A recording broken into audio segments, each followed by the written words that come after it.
Council workshop, and we've got a few items on the agenda. We're going to start with Washington-Midland redevelopment opportunity plan, and looks like staff will take over with the presentation shortly. Good morning, Mayor, members of the council. I've got a short introduction for you to tonight's somewhere in the world. Today's workshop, and then most of it's going to be turned over to Jason Graff, who we've had, it looks like maybe a couple of technical issues. We have him online. But just to orient you quickly, the subject and summary today is to give you a progress update on the Washington-Midland redevelopment opportunity plan.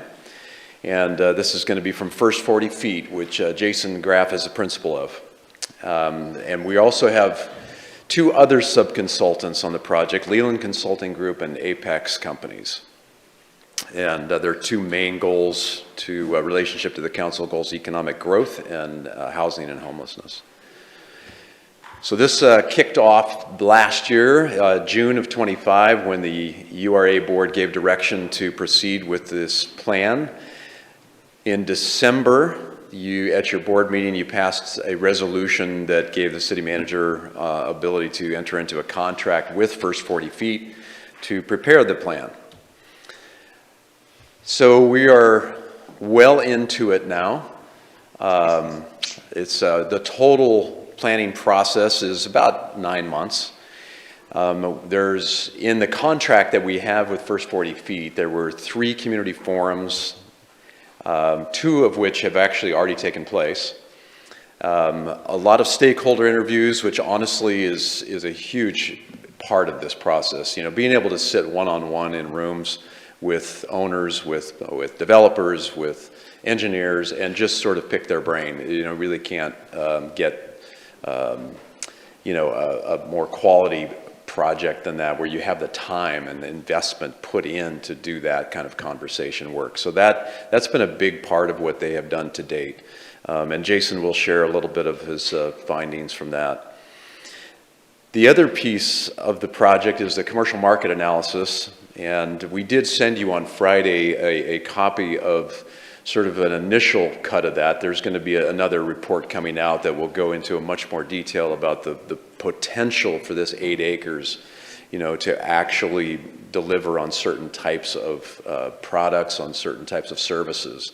The report that we sent you on Friday is kind of more of that demographic analysis that sort of shows you, you know, here's where Grants Pass sits, here's where that census block sits in relationship to the rest of the city and the rest of Josephine County.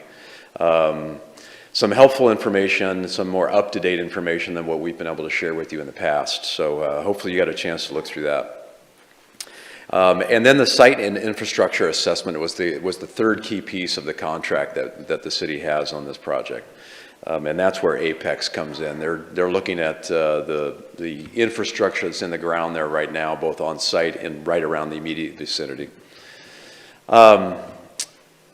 So what are we going to do with the plan? The plan is ultimately going to be integrated into our comprehensive community development plan, and it's going to get really 2 main purposes. One is to provide a guide as we move forward with the project on infrastructure, land use, zoning. And then the second is really a tool that we use to, or will use to attract and experience developer, investors, people that are interested on the private sector in looking at the site. And so this will be you know, the opportunity plan is a document that we'll use to share with them to kind of market the project. End goal is really not changed from what it's been since the beginning. It's an attractive, vibrant, mixed-use hub that will help meet the city's pressing housing needs and serve as an activity and employment center for Grants Pass. The project was also listed in the 5-year implementation strategy that the URA board adopted. As far as cost implications, this is 100% funded through the URA.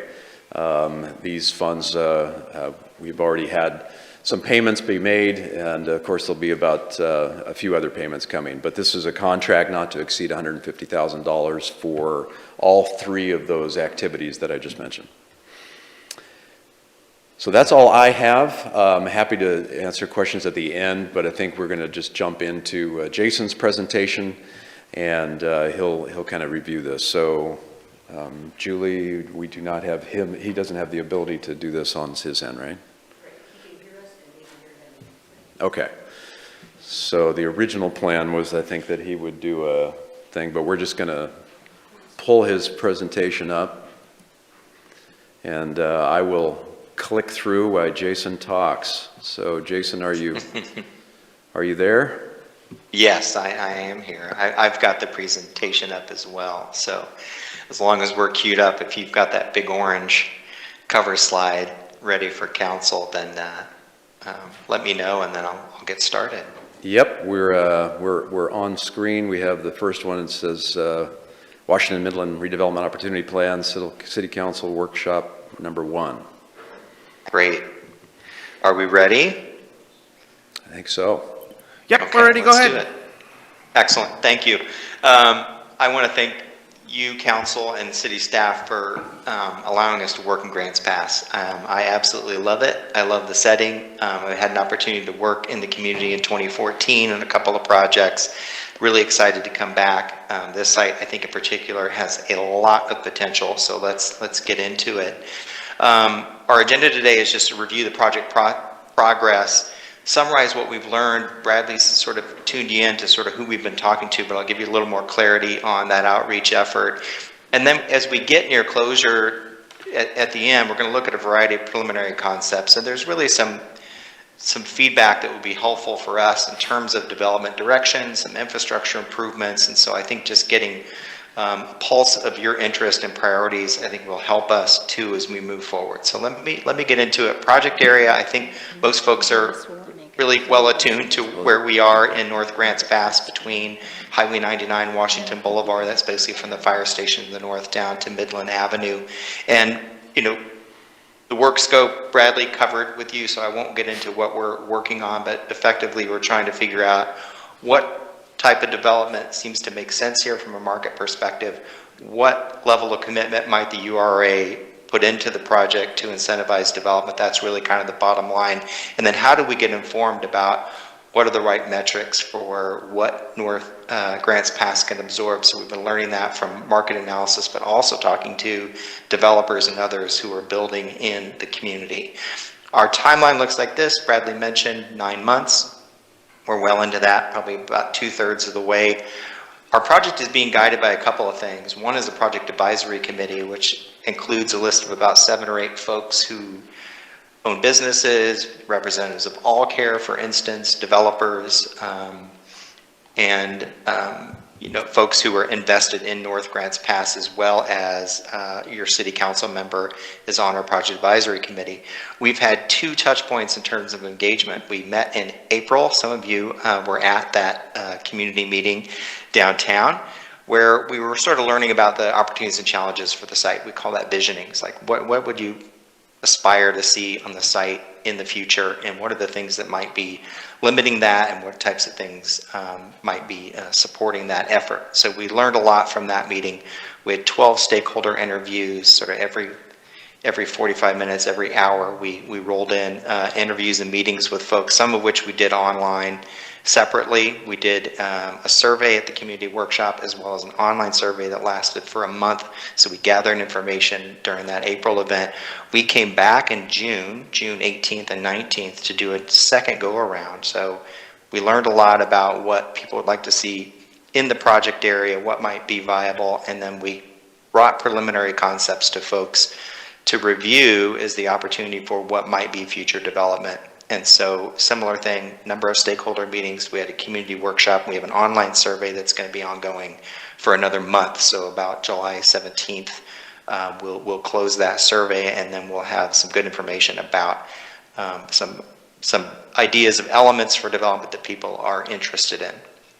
So just putting our project area in context for all of us, I think what makes the Washington-Midland site so unique is its proximity and its location within North Grants Pass. You have a neighborhood to the south, you have strong employment to the north, you've got a working commercial corridor with great access from Highway 99 on the east, and I think that's what makes this site distinct and unique from any others along the 6th and 7th corridor. It is that sort of that knuckle between a variety of different uses. That allows us to look at a variety of potential development types, which I think is great. So we're not focused purely on commercial here.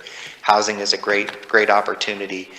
Some employment, some commercial can all play sort of a role in creating a mixed-use district. So those key drivers of what makes it attractive are that drive-by traffic, proximity to existing employers. This is already a known commercial corridor, and of course those neighborhoods.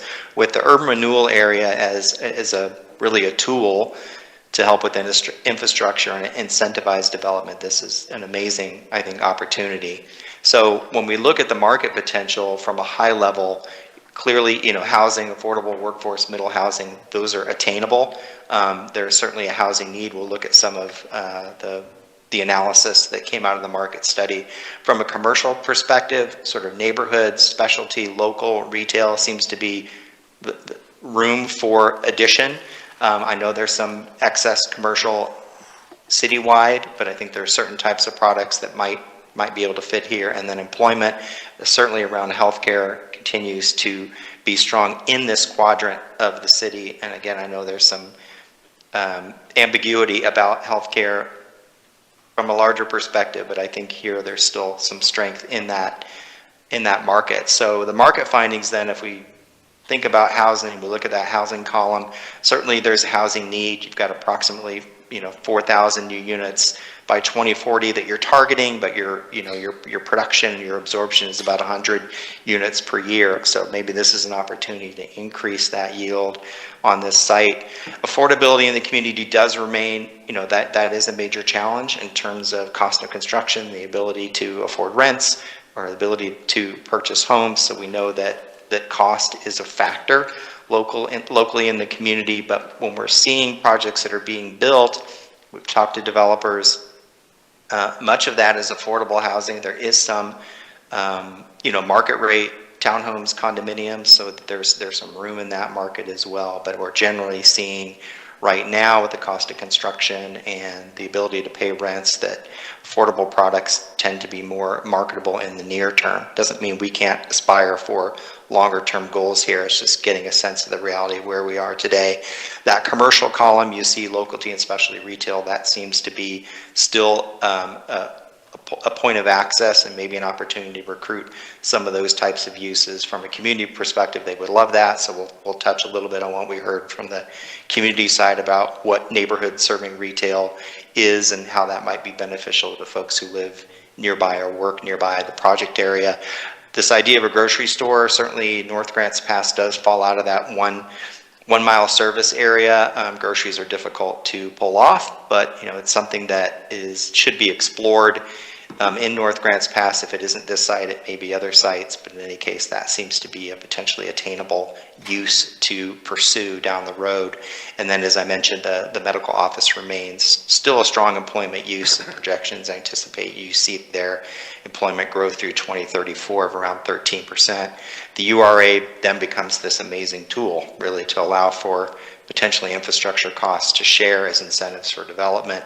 The fact that you own the land allows you to be able to extend the market in a way where you can try to target users, maybe not necessarily on near-term financials, although you do want to phase development, but you can think a little bit longer term and strategically think about some of those community benefits that can be accrued through your relationship and owning the land and partnering with developers. So what we learned from the community when we talked to folks either in the community workshops or in the one-on-one meetings from a community resident and owners, that they consistently supported this idea of housing choice, both at townhomes and some apartments. So we saw folks were potentially interested in both of those. This idea of improved walkability, that as we rebuild infrastructure, that it have decent sidewalks, street trees, the buildings are oriented to the street.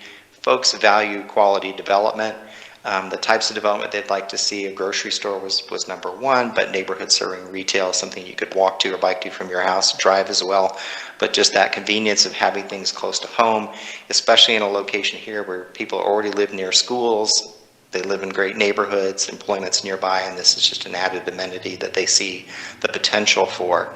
Our project area stakeholders, if you talk to folks who are in the project area, addressing the homeless issue is one of the critical things that they'd love to see some forward movement on, just because of the vandalism and some of the instances of folks hanging around the project area, moving in a more positive direction would be great. There are some parking conflicts. People own buildings, but they don't own the parking. So the planned unit development, which is an overlay on the project area, there'll need to be some work to sort of determine sort of how we can help with that issue of parking and building ownership. And then everyone is excited about encouraging investment. So I think this is it's the positive aspect from project area stakeholders, that they're really excited about this opportunity, and the city leading this effort is a good thing. So with the URA, we know public investment incentives can help attract private development. I mentioned this, phasing over time is definitely a possibility.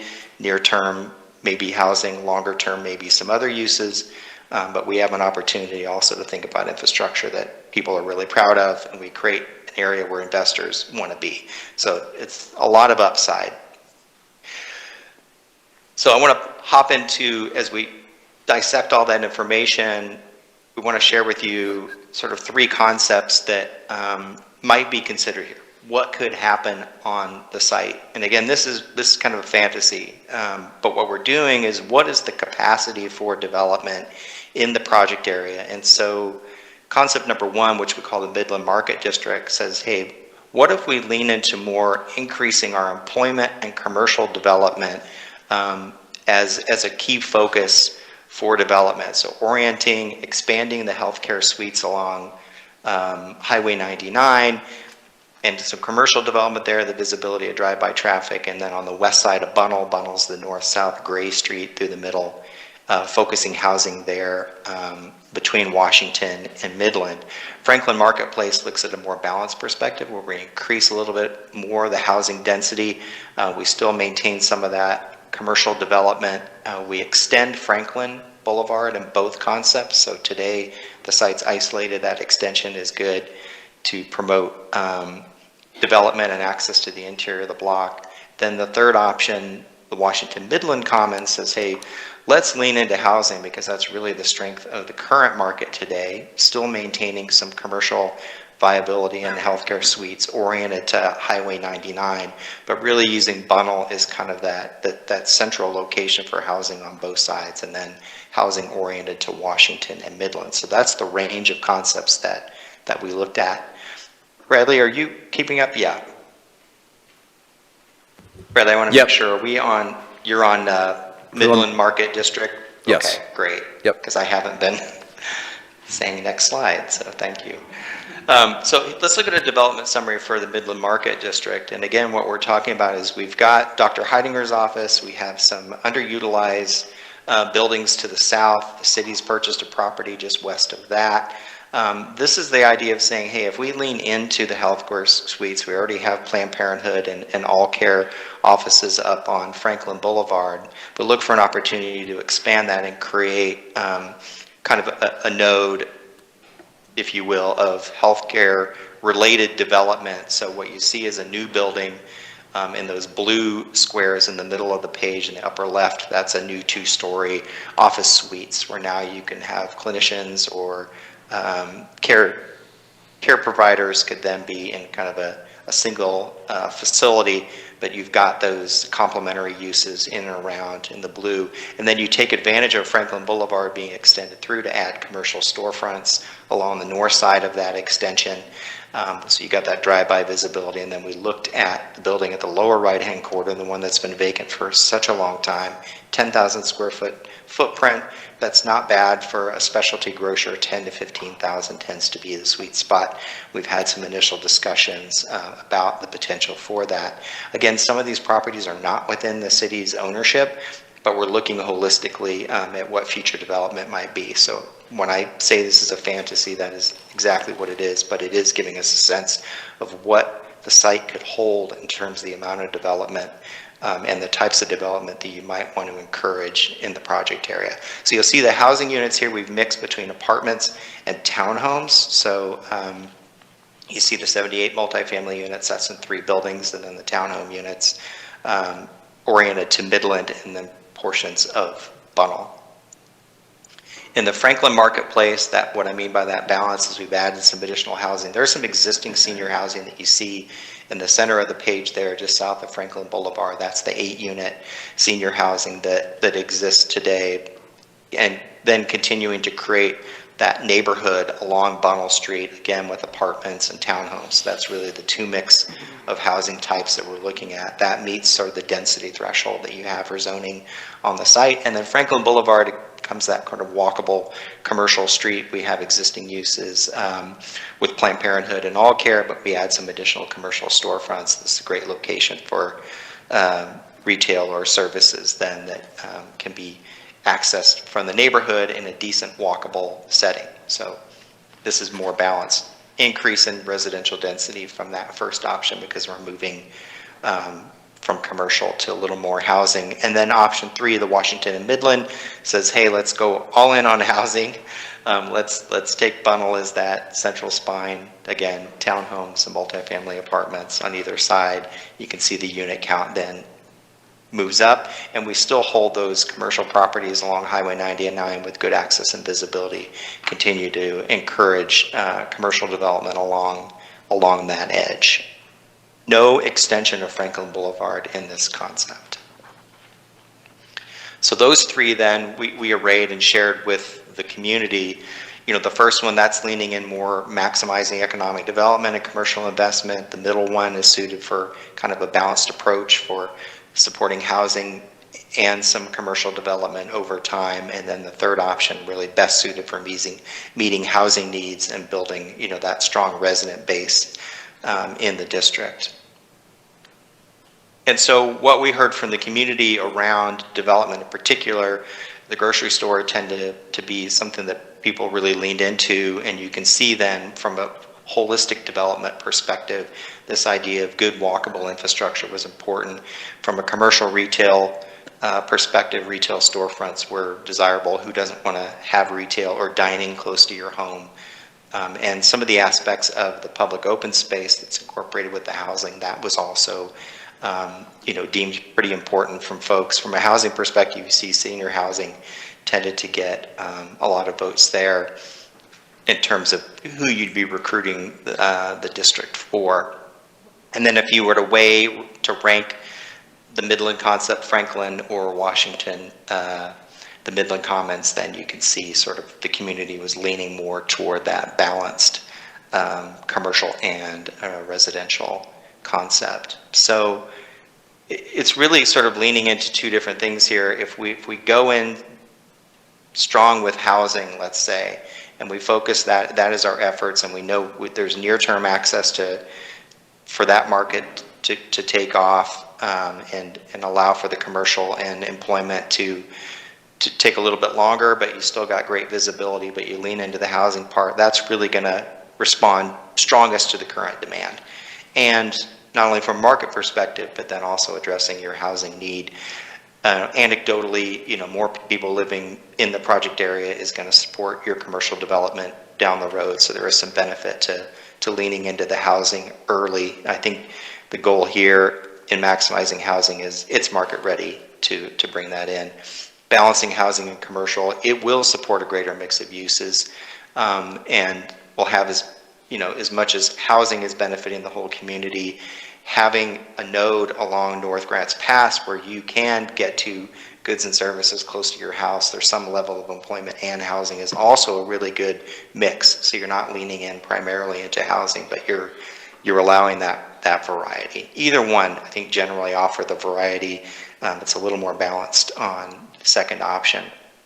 So we have a few questions for you all in terms of what we should be thinking about as we begin to land on kind of a preferred concept. And so I'm going to let these questions sit here for a moment, I think it's time for me to pause and take any questions from council, but I think I'd like to come back to these questions if we can, and maybe there's a council member who wants to lead that discussion. I'll open that up to the group, but thanks for your patience, and I'll pause for questions. Thank you. That was a lot of information really, really quickly, so anybody got questions, obviously? Victoria? Hi, thanks for the presentation. When I was able to go to one of those public meetings, and I know that in that meeting, the traffic on Washington was discussed by a lot of people who lived there in the neighborhood. And one of the ideas that just came out of a short conversation was closing Washington on one side. Did that make it? I'm not saying it's a good idea or I agree with it. It would need to have a lot of having looked into, but the speed on Washington is of great concern to people who live there. So did you have anything to say or respond to about that? Sure, a couple of things, because Aaron Kubik announced that the city would be interested in putting a camera out there, which they did. And so an initial count and measure of speeds was done. And I think generally the street isn't, yes, people are exceeding the registered speed limit, not in an astronomical amount, but there's certainly some increased speed on the street. So I think there was some, good justification that is happening. What we're suggesting as a part of future infrastructure improvements is looking at Washington and Midland to do a few things. Think about curb extensions over time so you can narrow that distance for crossing at the intersections, and if you do that in multiple locations, that causes a bit of a narrowing of the roadway. If you all notice that the curb to curb along Washington is really wide, much wider than it is to the south in the neighborhood, and even further north. There's a 2 or 3 block span between us and Hillcrest that's really wide. So these curb extensions can help with that. Improving the striping and colorization on the crosswalks is another key improvement. And then with build out of the project area, that frontage along Washington and Midland, we can, increase lighting and things that improve visibility for pedestrians. So I think that would be the recommendation moving forward, is use some traffic calming additions to the roadway, and some of that can be paid for by the developer over time. So we weren't talking about closing Washington or any pieces of that street. Well, I think generally the concern was, and I'm looking at some of the numbers on the preliminary concept of, you've got a lot of units, 170 and then 50 units, that not just speed, but volume of traffic. And as you said, you did find that people are speeding there. The people were pretty concerned about that. So was there any study done about the increase of traffic on the surrounding neighborhood, either Franklin or Washington or Midland, that surrounding area? Yes, we will do that analysis. So we're going to take the numbers from these 3 concepts and look at what the potential impact would be on traffic and intersections, in particular at Midland, obviously, and Highway 99, Washington and Midland. Those are the key locations to look at how traffic might be impacted. Oh, thank you so much. So that's to be done. We're So working on it. Thank you. Traffic studies to be done. Okay, thank you. And then Yeah. I don't know if there's a question for you or a question for Aaron, but the survey is closing on July 17th. I'm wondering if there was any neighborhood outreach done to people so that they would know, people who are living around there, that this survey is open and so that they can comment on it. Yeah, I'll let the city give you the insight on that. I know a few things they're doing, but it's probably good if Bradley or others give you the full deal. Absolutely, thank you. Yes, thank you, Council, for that question. Yeah, we have done outreach. We did send direct letters to all of the immediate residents and invited them to the meeting, as well as gave them the QR code and link to the survey so that they could access that. We do have signage posted as well up on the site all along there where people can see it and hopefully walk up to it. It has information about the survey at this point, so they can go ahead and do that. We've done, on our social media, we did a blast, and so that it's been posted on all of our various social media, and then we have, it is on our web page right now, so anybody watching this can go to the website and take the survey. Do you have, and maybe you won't have it until it's closed, but do you have any feedback that shows that the people that are in the neighborhood are responding? Do you know any of that information We have been yet? receiving responses. I haven't looked really closely to see who the respondents are. But we could do that? Yeah, we could Yeah, look at that would be good to see. I'd like, okay, thank you. Yeah, you bet. And that's all I have. Perfect. Just in going future-wise, we kind of go through a roundtable of questions, so if you guys could limit it to one question each, then we're going to go run back through it, and that kind of gives everybody a chance to weigh in. Eric, question? Yes, thank you for the presentation. I've got a question regarding the what we heard portion there on, I don't know what slide that is, it looks like maybe 13. But it shows that it's heavy on the housing, looks like apartments, senior housing, and then retail storefronts. And then healthcare is kind of at 36%, maybe a third.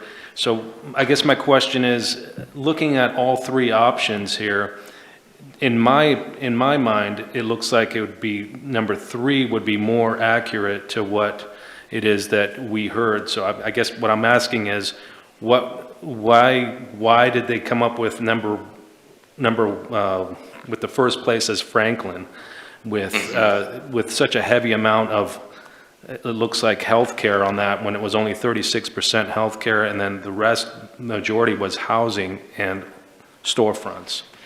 Yeah, let me help with the numbers here a little bit. Some of it is who we surveyed. So, and this is from our community workshop, because we haven't sorted through everything from the online survey. The majority of folks at our meeting they own residents in North Grants Pass, or they didn't say exactly where they live, but they tended to be more on the owner-resident side.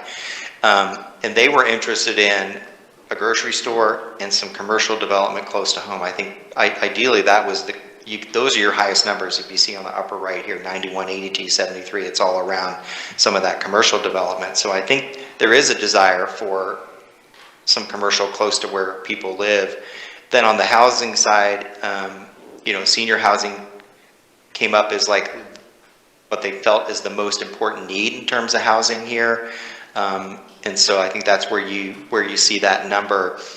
I think in some instances from a community perspective, having, for instance, let's say too much housing, they were, less inclined to have that. They seem to be more excited about neighborhood serving retail than how much housing there might be. So I think that's why one sort of landed as the winner, because it was offering that neighborhood serving retail or commercial at the same time some housing. So.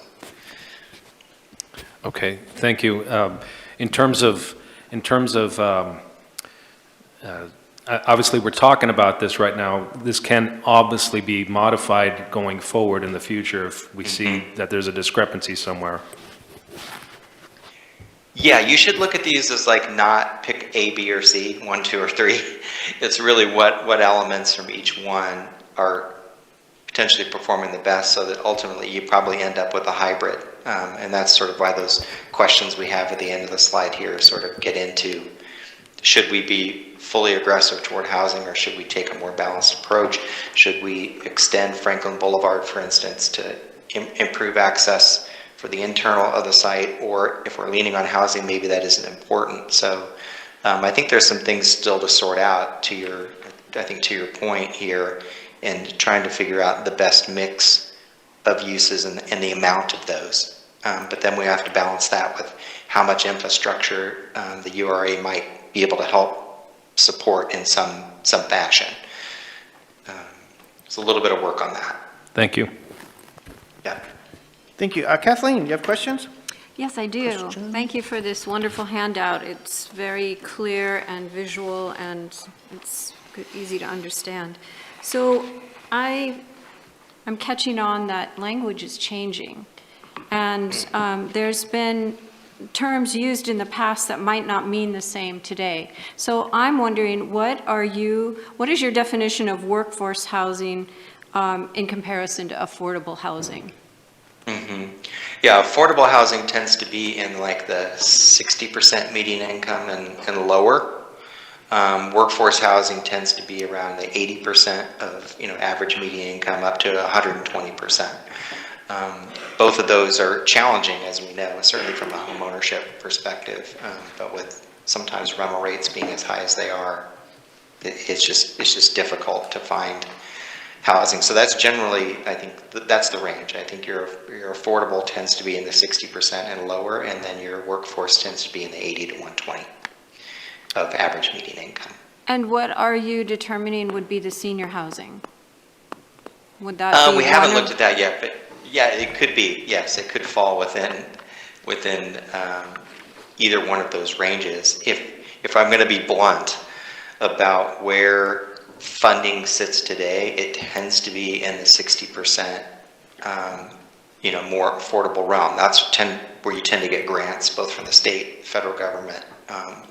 So it seems to be easier for those types of developers around affordable housing right now to do projects, because the cost of construction is still pretty high, and the available rents, because the income levels locally it's just not a good balance between market rate and what people can afford. That makes sense. Oh, yeah, totally makes sense. Then I guess what I'm seeing in other projects around town is that the ownership housing seems to kind of go by the wayside as these developments get going. How much would there be emphasis on the ownership percentage-wise as it goes forward? Are you saying that it depends on the funding?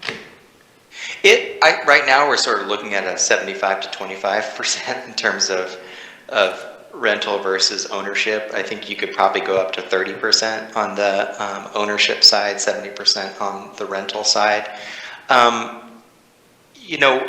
There hasn't been a ton of housing built, so it's kind of hard to say what works and what doesn't. We've heard a little bit from townhomes in some areas. Oh, they were originally started out as for sale and they've turned into rental. Well, some people are using that as income generating. I can purchase a townhome and rent it out, knowing that people need a place to live. So there's a little bit of speculation in the market.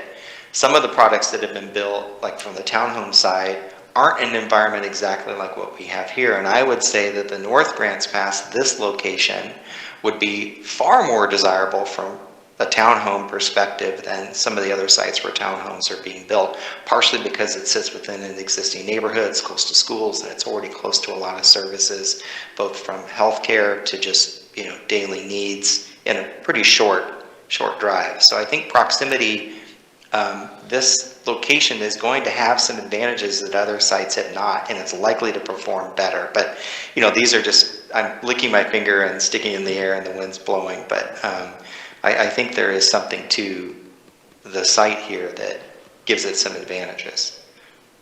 Okay, thank you.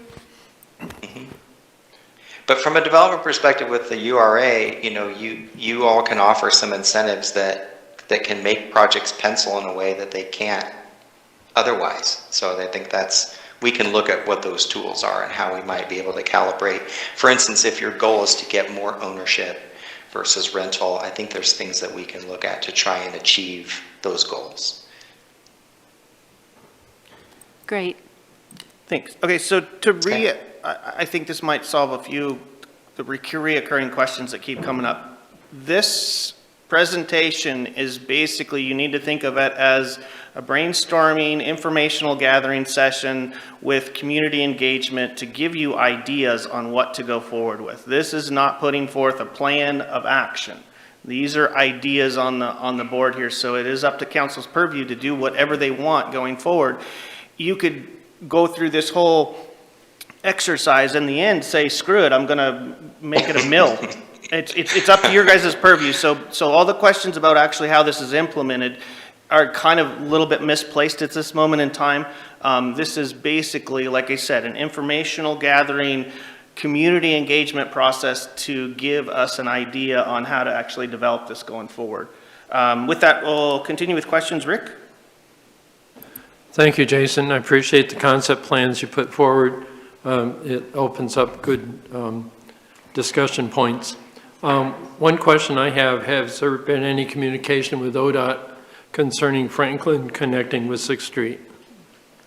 Yeah, we have, our Wade with Public Works is, has those representatives lined up. So yes, we will fully integrate ODOT into these concept reviews. And so that's on our list. We haven't done that in our in-person stakeholder perspectives, but that's part of our checklist, as well as, looking at our infrastructure needs here.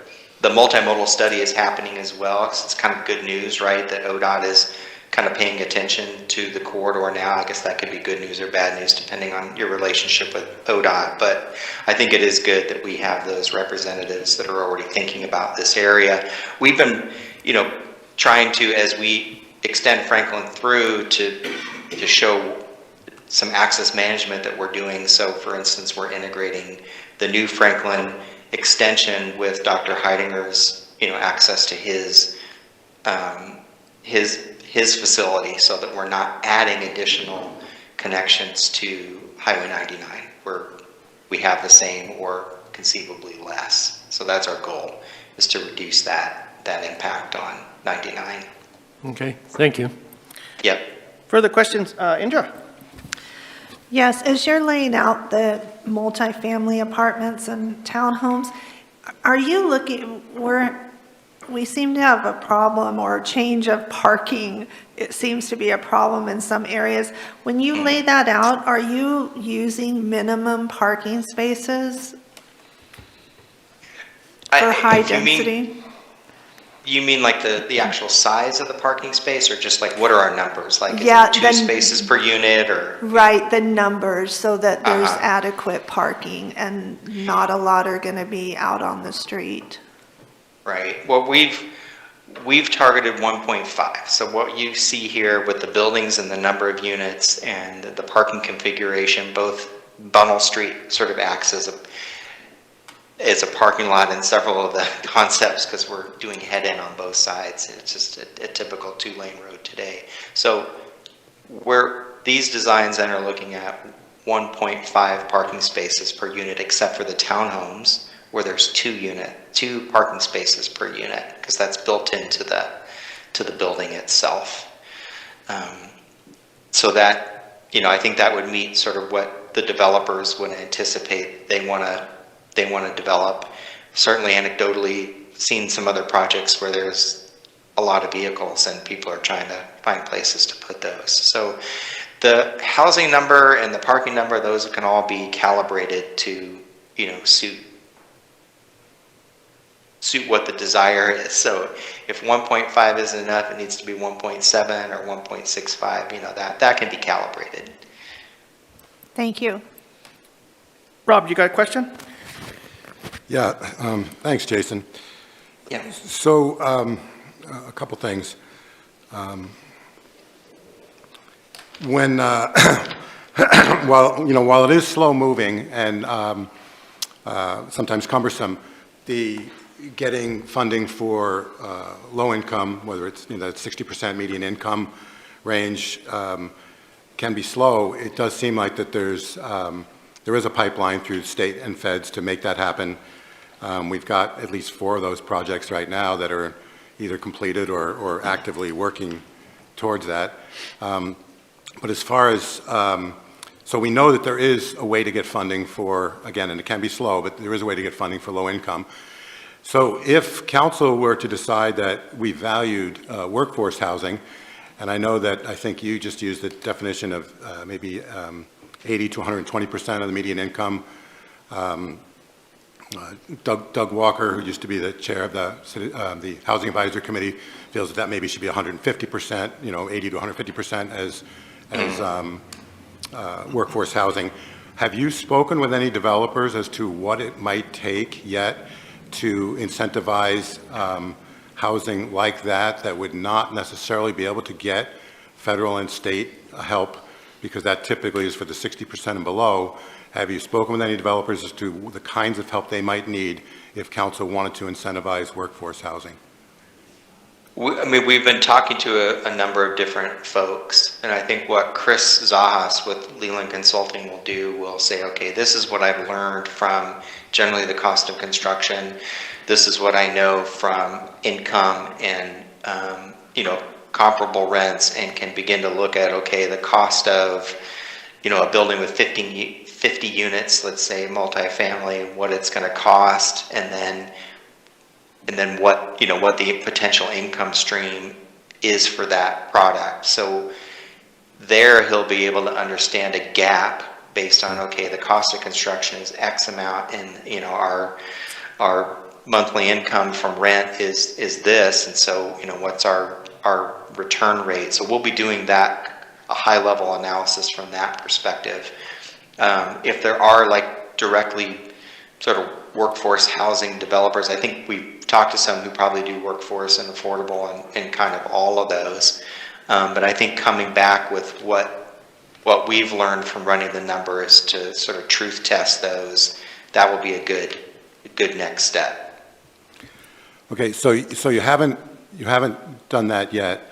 I guess No. when you're talking about that 80 to 120%, those would be people that would be making somewhere between $48,000 and $90,000 household income, so that you'd know exactly really what the rents would have to be so that they wouldn't be rent burdened. So we know exactly what the rents need to be, but you haven't really even begun that part yet. So everything that you have on the page right now is I guess almost just like fantasy stuff, right? It's just what the site can bear. Does that make sense? But from a true market perspective, like you're creating products, commercial, you've got them in the right location, good visibility, access to 99. So those things aren't arbitrary. But to your point, yes, we don't know which one of these pencils out better than the other. Okay, so I think, and this might be a question for Brad, but maybe for you also, or maybe for both. So, I have an idea of a few, but we know with federal or state, they're going to get certain benefits for the low-income housing or certain help, certain subsidies. Can you just name a few of the tools that council might be able to use to incentivize because I guess the burden for workforce housing would probably come from council, come from the city. Can you just mention a few of the tools that we may be able to invoke to incentivize for a developer? Yeah, I mean, the primary one, because it's an urban renewal area, is building infrastructure. So generally, the site is about maybe 70% infrastructure coverage. There's portions of Bunnell where utilities don't extend all the way to Midland. And then you've got storm sewer from the old parking lot of the hospital clinic that's running diagonally through the bulk of the housing area between Bunnell and Washington. That stormwater needs to be removed and moved and relocated so that you can build development on that core area.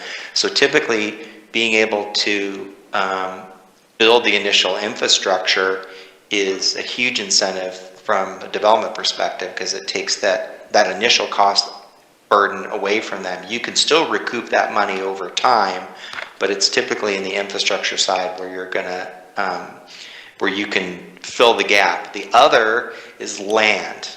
I mean, if a developer, even a workforce housing developer, if he's getting land for free or at reduced cost, those are the things that that change the metrics and allow projects to pencil out, whereas they might not otherwise.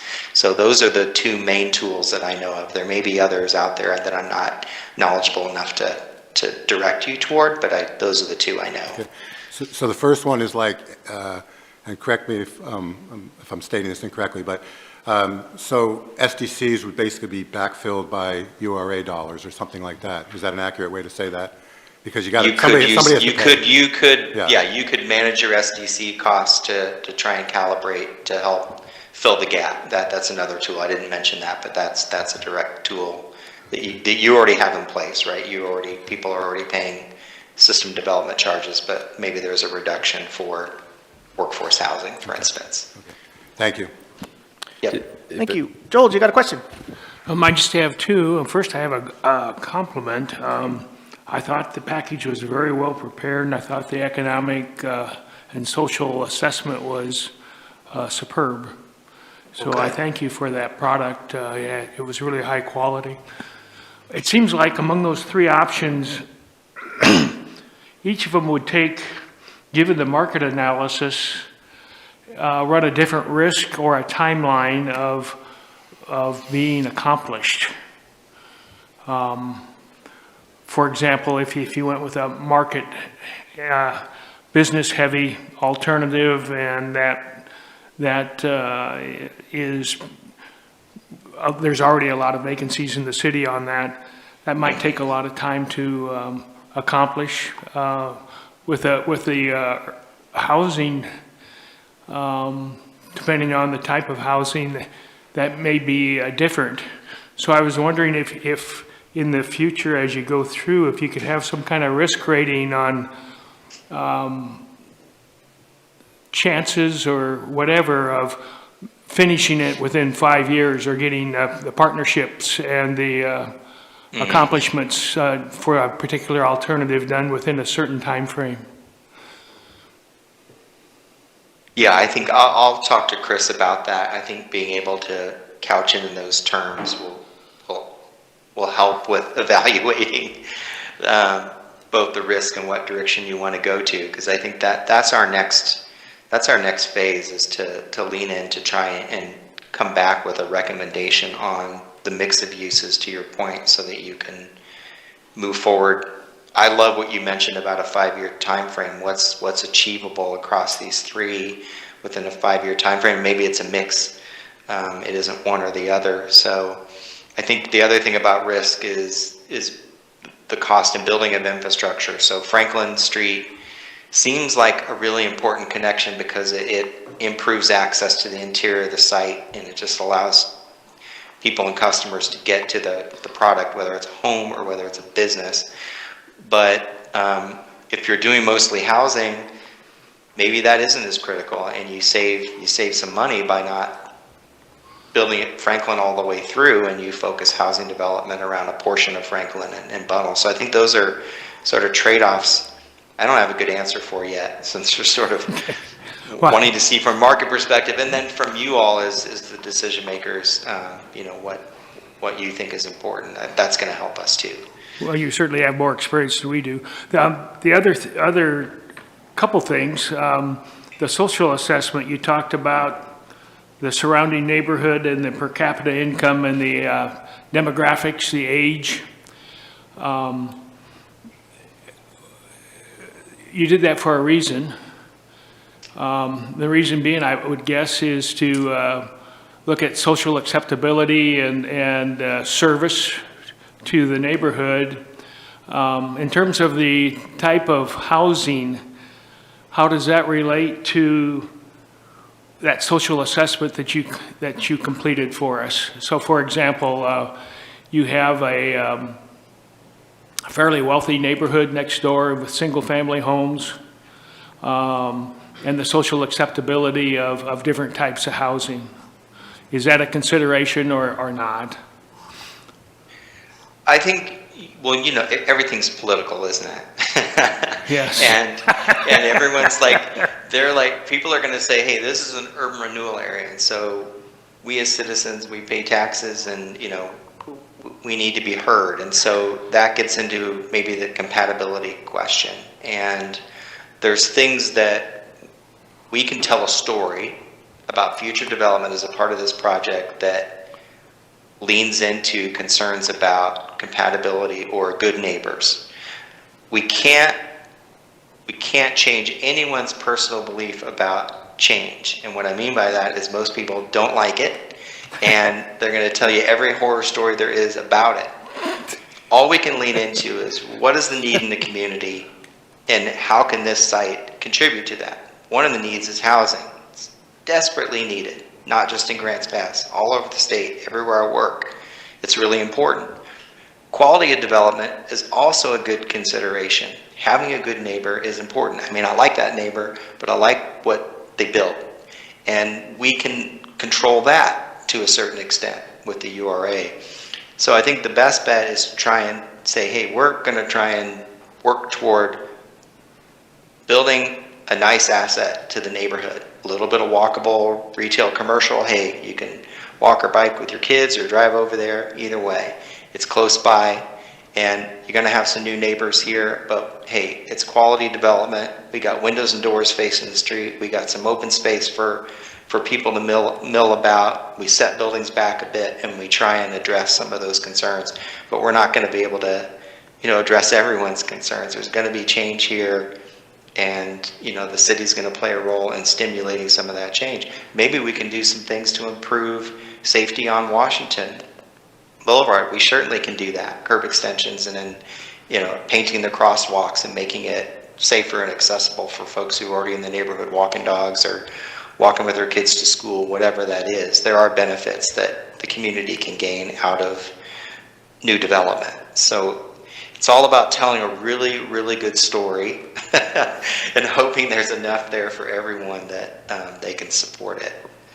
And, I appreciate your answer. We're going through some of that right now out of Allen Creek in the implementation phase. It's interesting.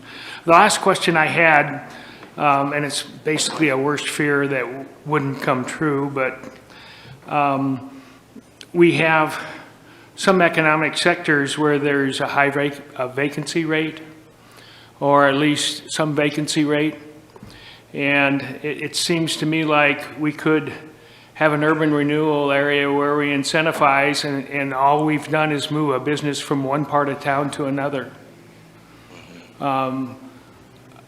What's your, address my worst fear that we really wouldn't increase economic or the amount of businesses, but we just relocate them? No way to know for sure whether you're doing that. I mean, a lot of times you are moving things around, right? You're creating a more attractive area for someone, or maybe someone was starting here and they want to go there because they think they can do better. So at least that's not making businesses leave. So, but to your point, we're not adding new. Growth in markets, they tend to work on a national level, and I'm thinking in retail in particular, and we're just not seeing growth in what we would say, national retailers. We're seeing a ton of compression, and some of that has to do with why you're seeing vacant spaces, or you're seeing turnover. So let's say that you used to have a grocery store in North Grants Pass, now that's Tractor Supply. Okay, well, you lost a grocery, but you got a Tractor Supply. So some of that is moving around, some of it is incremental new coming in. But I think not doing something isn't the answer either. What you don't have control over is multiple other sites owned by private developers that are putting money into their property or not. And so it's hard to manage that except for through storefront grant programs and things like that to incentivize folks to do things. So I wouldn't say let's not do it, because we might, just be shuffling, chairs on the deck. I think it's really important to change the perception of North Grants Pass so that it is attractive for more people to invest. And I think the upside is, as you see improvements on this property, it will leapfrog across the street over to 6th. It will jump up Washington, and we all know this. Your neighbor paints their house, and then suddenly 2 other neighbors are like, dang, I need to fix this thing up.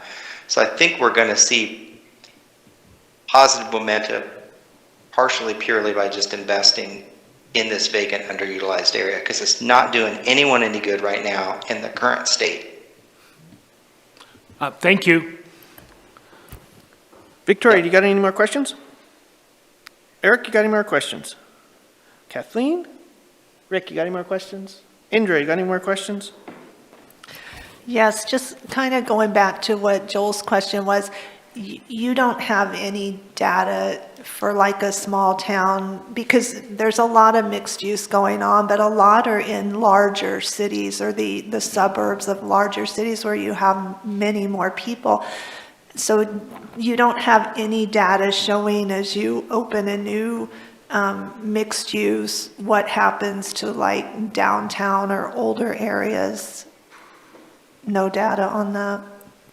Well, I think it's all comparisons, okay? If we're adding some commercial development to this site, and we're in the range of 10 to 15,000 square feet of commercial or retail, that is not enough retail to create, let's say, a new epicenter of downtown retail, if that makes sense. So G Street has this amazing quality and the surrounding streets there, which make it really attractive, primarily around, food and beverage. That's really strong in that area with some retail as well.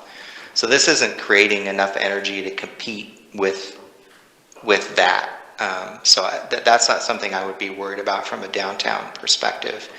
I think the issue of having excess commercial in a number of places around the city is really challenging. But I don't think the amount that we're putting here is having a major impact on those other areas. I guess that would be my take on it. If you were creating a new lifestyle center here where we had a block or two of retail on both sides of the street, or we were adding 50, 100,000 square feet of new retail, that would be a direct competitor to downtown and your other commercial corridors. So, but we're not creating something of that nature here. Okay, and then one more. Dana, you mentioned surveys went out to the immediate area. What's the immediate area?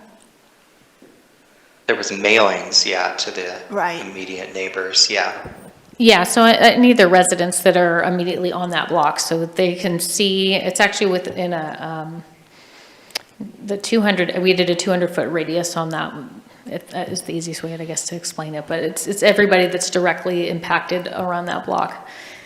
Okay, so not very far. And those tiny signs are so tiny, I can't even read them, and I go by every day. Is there a way to put up more of a larger sign or billboard where people can actually read it as they drive by? Yeah, we can work on that. Thank you. Rob, you got any further questions? Yeah, a couple questions and a couple brief comments. So, Jason, you reminded me when you talked about people walking their kids to school, there was a question at the second public forum about whether or not you had reached out to the school district about any possible impacts that development could have on North Middle especially, and possibly Highland Elementary. Have you done that? We have that on the list. That was a great comment on our June 18th Right. meeting. So yeah, we have them as a stakeholder. We haven't brought them these preliminary concepts, but to your point, we need to do that. So we're going to add that, make sure that we touch base with them. So in other projects that you've seen of this size, typically would this parcel be divided up, and would there be multiple developers involved who might specialize in one part of this or another? Or would a city be looking to find a one-size-fits-all developer? How many different? How do you see that?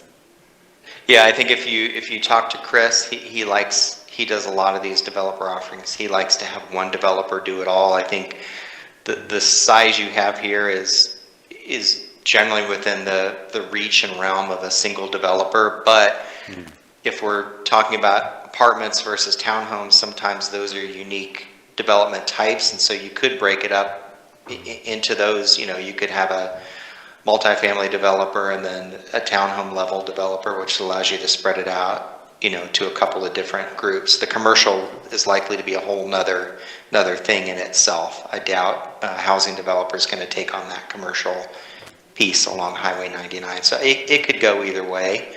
I think once we sort of understand the mix, then I think you'd look at how you might want to target either all or, to your point, breaking it up into multiple development projects. In any case, because of the parking issue we have with the planned unit development, we're going to be sort of making up some new parcel lines in that existing buildings that don't have parking. We want to show where that area could be, given to or transferred over to those businesses, and then let's look at what are the development blocks we have here, and then to your point, whether we go to a single developer or multiple to be determined, but we could go either way. So I guess the point I was getting at there is that the people in the development community that I've spoken with about this project don't feel that there's any local developer that would be able to bite off a project that large. While they would probably be using local subcontractors, so we would have some employment benefit there. To me, my guess is it would probably be more attractive to council if it was possible to have local developers have a bigger piece of that action rather than just some of the subcontractors. But again, that may be that may be details down the road, but I don't know if you've given any consideration to that, but I've been told that there's probably no local person that could handle that whole thing. Have you gotten any sense on that, speaking with anyone in your I haven't meetings? directly, and I don't know if Chris has or not, but I think the great thing is once you have a plan, you can start marketing it, in which case you may find that local developers could do a couple pieces of it. So I think we can leave that open to where we land ultimately. And sometimes these things go out as a larger developer, and you don't get the interest that you wanted. And to your point, you find that if you break it into smaller pieces, then you might have more folks engaging the process. We want to get ahead of that, obviously, so that we're not creating a plan that doesn't sort of kickstart right off the bat. But so we'll be looking into that. And I think that's a great question that you pose, and something we need to think about as we're moving forward. Thank you. Any last questions? Victoria? Well, I don't know if it's the correct time for this or not, but on the very last page, you have asked us to look at 5 different issues, and I was just going to address that a bit, or do we want to do that when we come back to council discussion? So this is kind of an informational gathering session, trying to get everybody on the same page, so I think it's an ample time to start going through those questions if you want. Go Okay, ahead. great. So just based on what people have said and looking at the council feedback, first of all, it would be really great if the city could let us know if there are any developers who could do any one local, who could do any one or all of these, or if there was any interest in it at all, given the incentives that have been discussed, like infrastructure and land SDC costs and things like that. So maybe there was nobody who could probably take it on before thinking about those kinds of things. But it would be good if we reached out to local developers given these opportunities for incentives. So I would like to see that done. But as far as 1 through 5 go, I'll say one more thing. Before anything's done, I would love to see a traffic study done, because I know there were concerns about that. And another thing that I think is important is number 4, the Franklin Boulevard extension. Like you mentioned, I think that's going to be really important, and especially to traffic. So I would think that would be important for us to make sure is addressed, and it looks like the talks with ODOT have been happening, so that's a good thing. And I just prefer personally, and then lastly, so of all the choices, 1 or 2, leaning more towards 1. So because I would like to see more opportunities for business to expand, And I just don't see that 170 units up there of one type of housing and 50 of the other, if they were going to be, I just think that's going to be way too much. So that would be why I would lean more towards 1 or 2. And so I think that's it. So outreach for developers with the new incentives, the traffic study, Franklin Boulevard being extended, and then I personally would lean towards 1 or 2 more. Thank you. Thank you. Okay, so you guys have any last questions? None? Okay, cool. So we've been asked to kind of give some feedback in regards to the information that they've already gathered and the kind of the multiple directions that they've kind of laid out in front of us. So I guess council needs to decide, I guess first and foremost is, are you guys intending this development to be housing driven or mixed or commercial driven?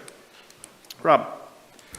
Well, I just got to say that I was a little disappointed today that that the 30-page document that was sent to us isn't on the dais, because I frankly got a really, by reading it, I got a much better feel for what we're trying to do here and where the situation that the city is in right now as far as different types of development throughout the city. And that really helps put in perspective what we might want to do in the northwest section there. So I would like staff to provide the 30-page printout to all the councilors so they can easily read it, because there's a lot of information in there that directly affects and impacts the decisions we would make on this in the northwest. You know, it's, I mean, I have a couple of pages noted here that I was going to bring up, but since the packet's not in front of us, I'm not going to bother to do that because people aren't going to be able to reference what I'm talking about. You know, I have some ideas for sure, especially after speaking with people who are in the development community and have to make something like this actually work, what they think about it. But I think that there's so much information in that 33-page document that really puts in perspective what we should be, and I think we should be considering all of that when we go to make a recommendation. So I'm not comfortable without being able to know that all the councilors have actually looked at that and have a good idea what's in it. So does the council as a whole feel that they need to have more digestion in regards to what Rob just brought up, having to actually go through all the information that's been provided? We can get staff to do a printout for you. Is there an appetite for that? It looks like we got majority of council that would like to do that. Rob? Well, yeah, because, you know, things like, you know, what the saturation of retail space is around town. And they mention in that document that retail is stagnant and has been for 10 years.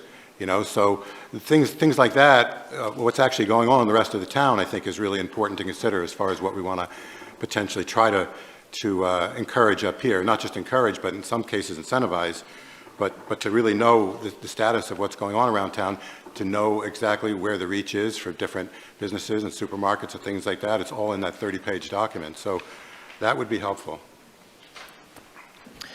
Okay, and it sounds like the council has an appetite to get a paper copy of that version and digest that. So any further discussion before we kind of table this? It looks like Indra and then Joel. Indra?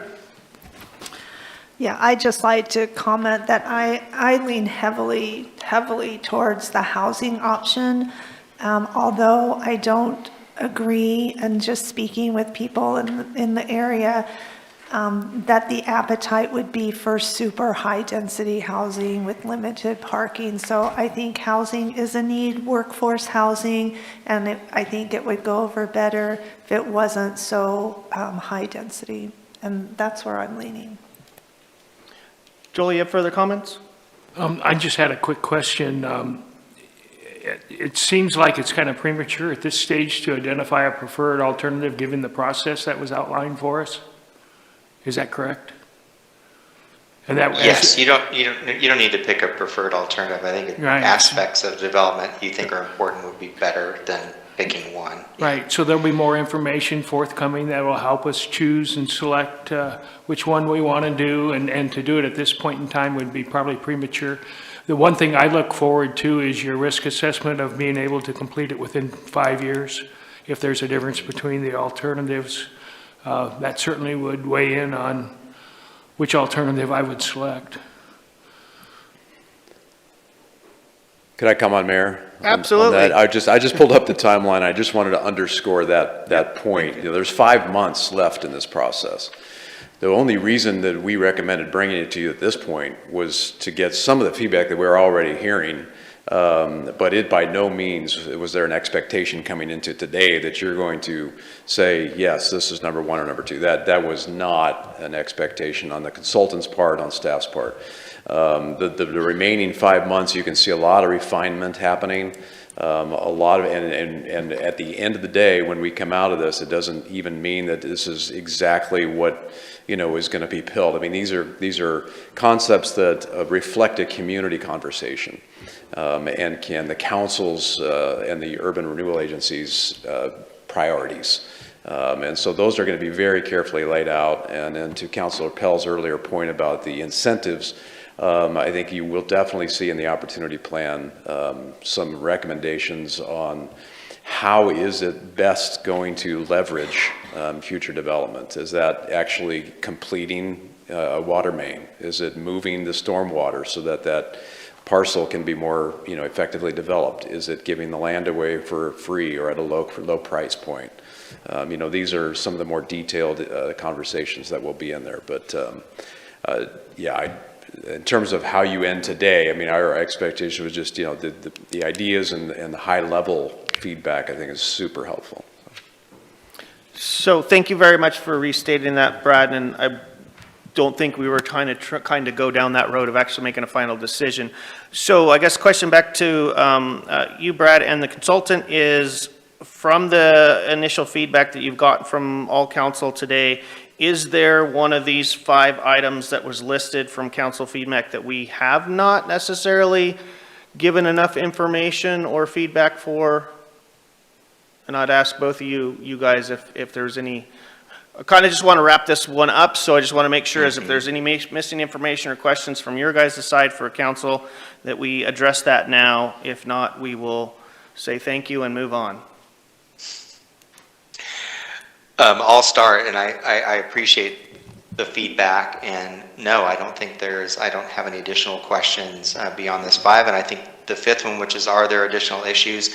I think some of those came up clear from council, certainly around traffic impacts, outreach to developers, so I appreciate that there is some more information that needs to be gleaned, and to Joel's point of, yeah, being able to provide an assessment of the feasibility, you know, looking at a 5-year time frame is a good one too. So no additional questions from the consultant team, and thank you very much for your feedback today.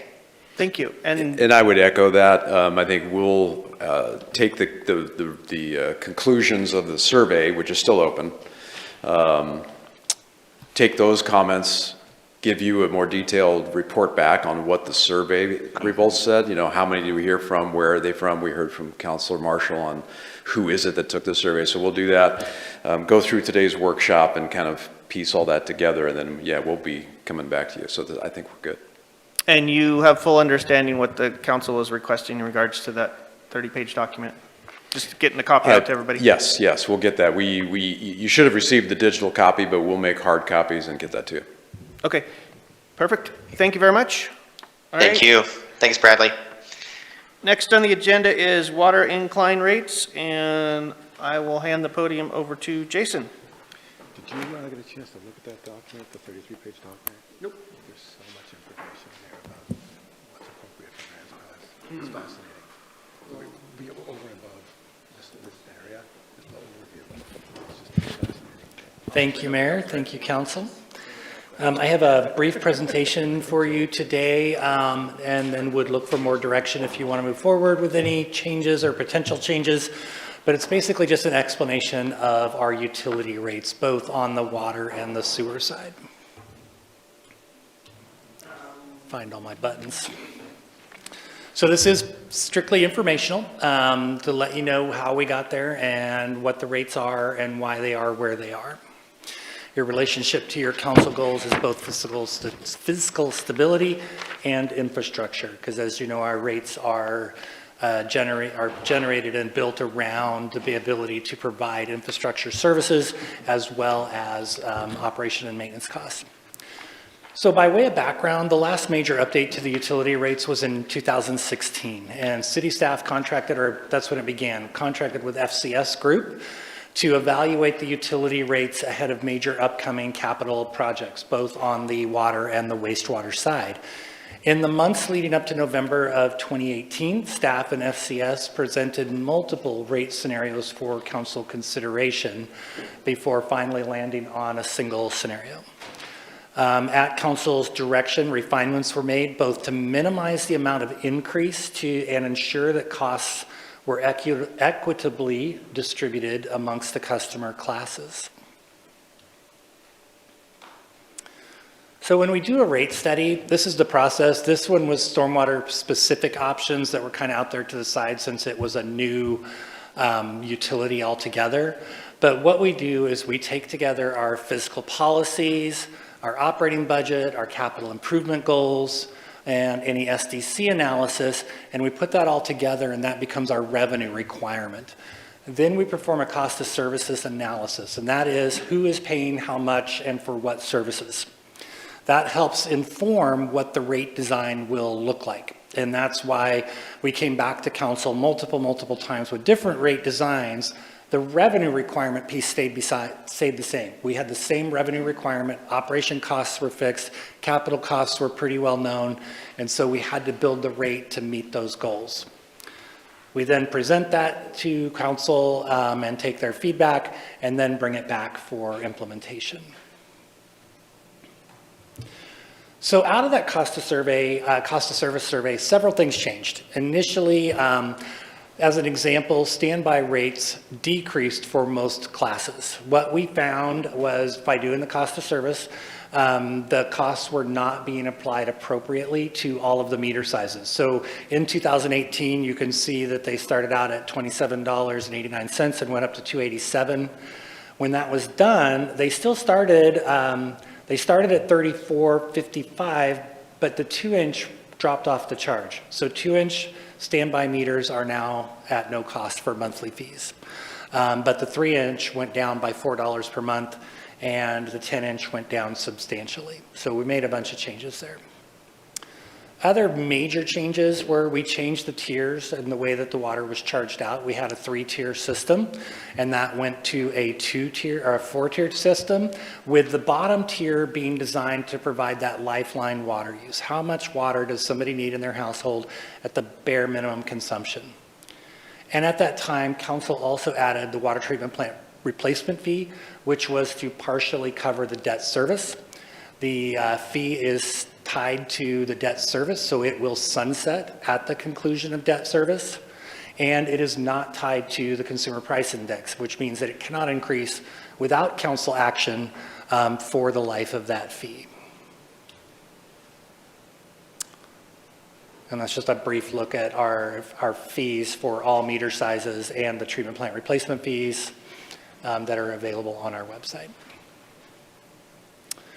So why inverse block rates? These are often used to encourage some level of conservation while ensuring that basic water demands are met affordably and that costs are distributed equitably among the water usage classes. So you can see our water tier rates, but to get into a little bit more of why we use inverse block rate tiers. So water treatment plant capacity, as you have recently found out, is incredibly expensive.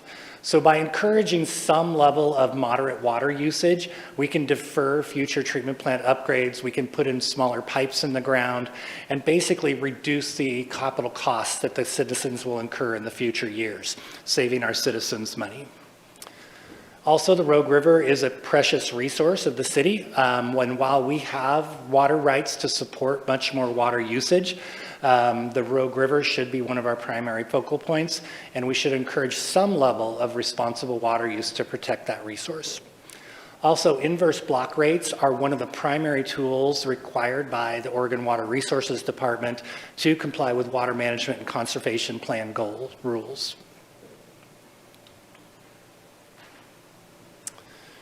So one of the other questions that we frequently get are, why are sewer rates tied to water consumption? We always had a flat rate, we should still have a flat rate. Well, in general, there is a direct link between the amount of water that you consume in your house and the amount of water which makes its way into the wastewater collection system. So if you use more water in those winter months, you put more sewage into the system. The more wastewater that makes it into the collection system means bigger pipes, bigger treatment facilities, and leads to higher operating and capital costs.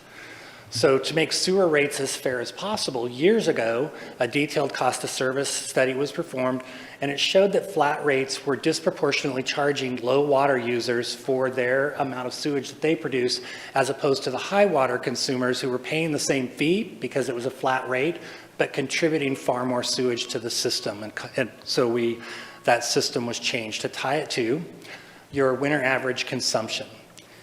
The water that you use in the winter is pretty much all indoors. You're not out watering your lawns, you're not out watering your gardens. And so by taking that winter average consumption, we can assume that that's the amount of typical water usage that you will use year round. Each residential customer sets their own winter average consumption, or their WAC, and you pay that amount of sewer volume charge year round. If you are a sewer-only customer and don't have a water account, so we can't measure your actual usage, you're charged the class average. So there's a residential class average, a multifamily class average, so that we're able to assess those fees. And then, of course, commercial customers pay, assuming that all water consumed does end up in the collection system, with very few exclusions. Brewery is one where there is a brewery rate, because we know that a lot of the water that the brewery makes ends up in their final product and therefore not down the drain. Also, irrigation meters at commercial will offset those sewer costs. So in response to the increasing rates, one of the things that council did direct us to do was to look at a rate relief program to help, as we started to see the default rates increase a little bit, but not significantly. I'm looking at JC, who can correct me. It's gone up quite a bit. The rates have gone up, default rates have gone up.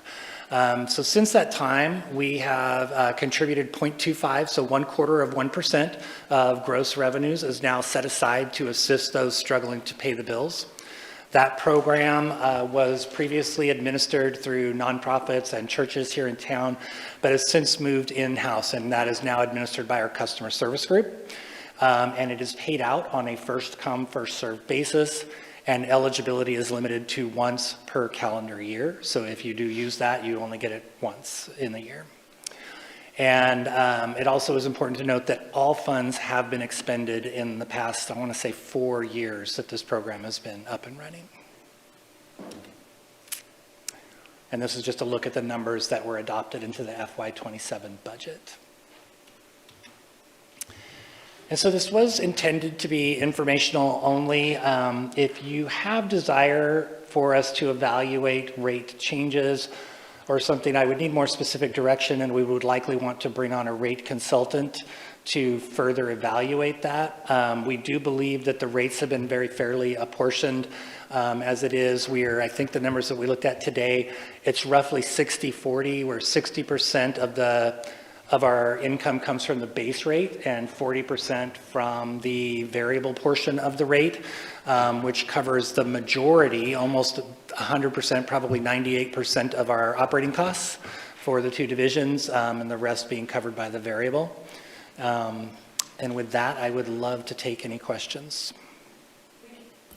Thank you, Jason. Knowing that this was an informational only presentation, there is no council action that is needed. I'm going to bring it back to council for questions. Joel. Thank you, Jason, for the information. On the utility assistance, I applaud previous council setting that policy, along with staff. The general program operations for $3,000, that's everything besides fire rescue and police, street operations. Does that include the parks and their irrigation? Yeah, go ahead, JC.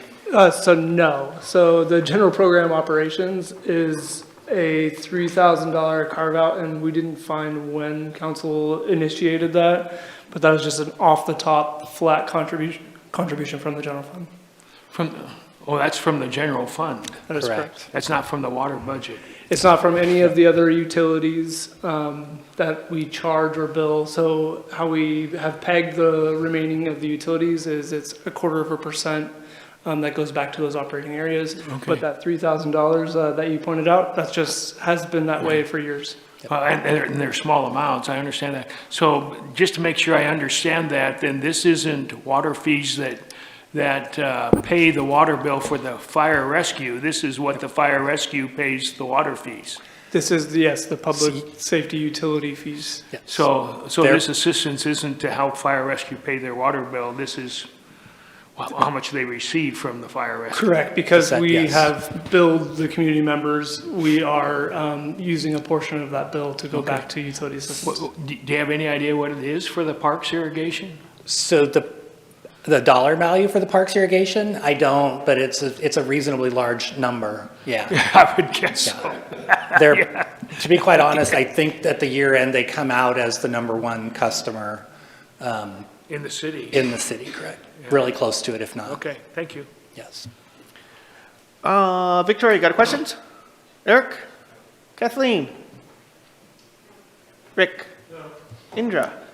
How does that assistance program work? So if someone gets a notice and they call, how does it work? Kimberly, do you want to talk us through that? Her team handles this so well. We greatly appreciate it. You have to be quite a far ways down before I believe you qualify, but go ahead. So you have to have an imminent termination of services in order to be able to qualify for the program. So if you get a letter that says we're going to shut you off on this date, you can call us and we will do an assistance voucher for up to $400 on your account. So, but you have to be in imminent danger of going to shut off.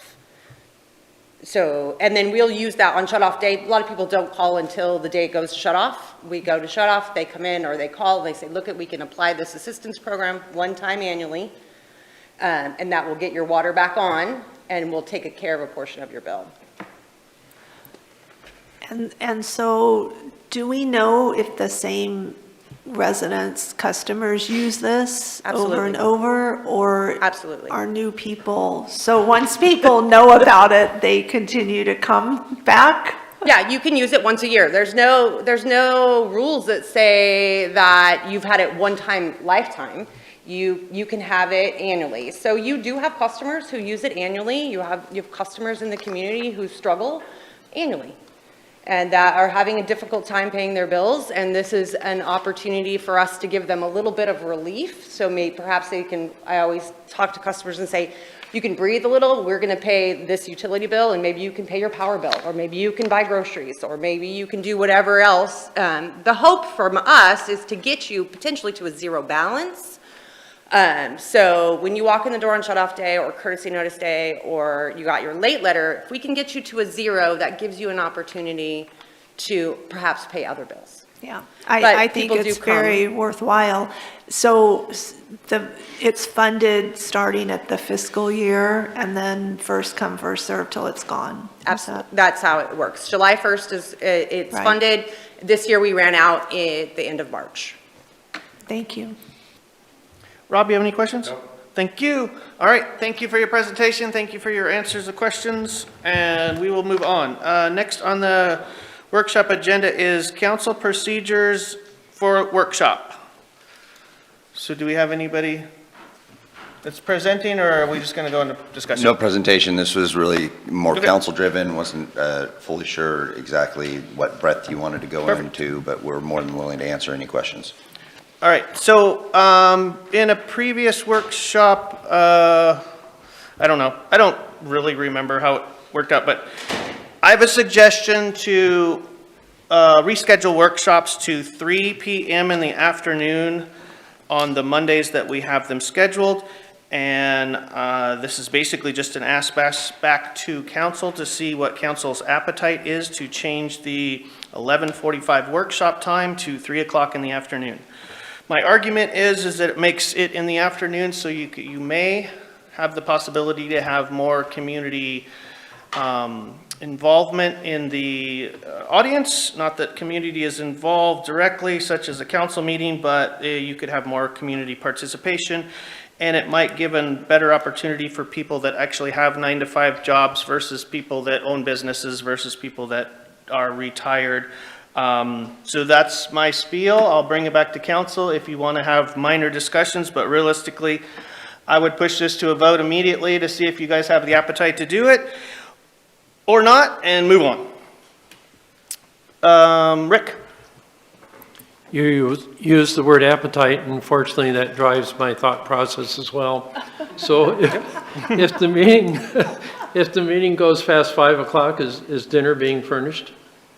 That could be something that you discussed. I don't know if that's a joking or a serious question.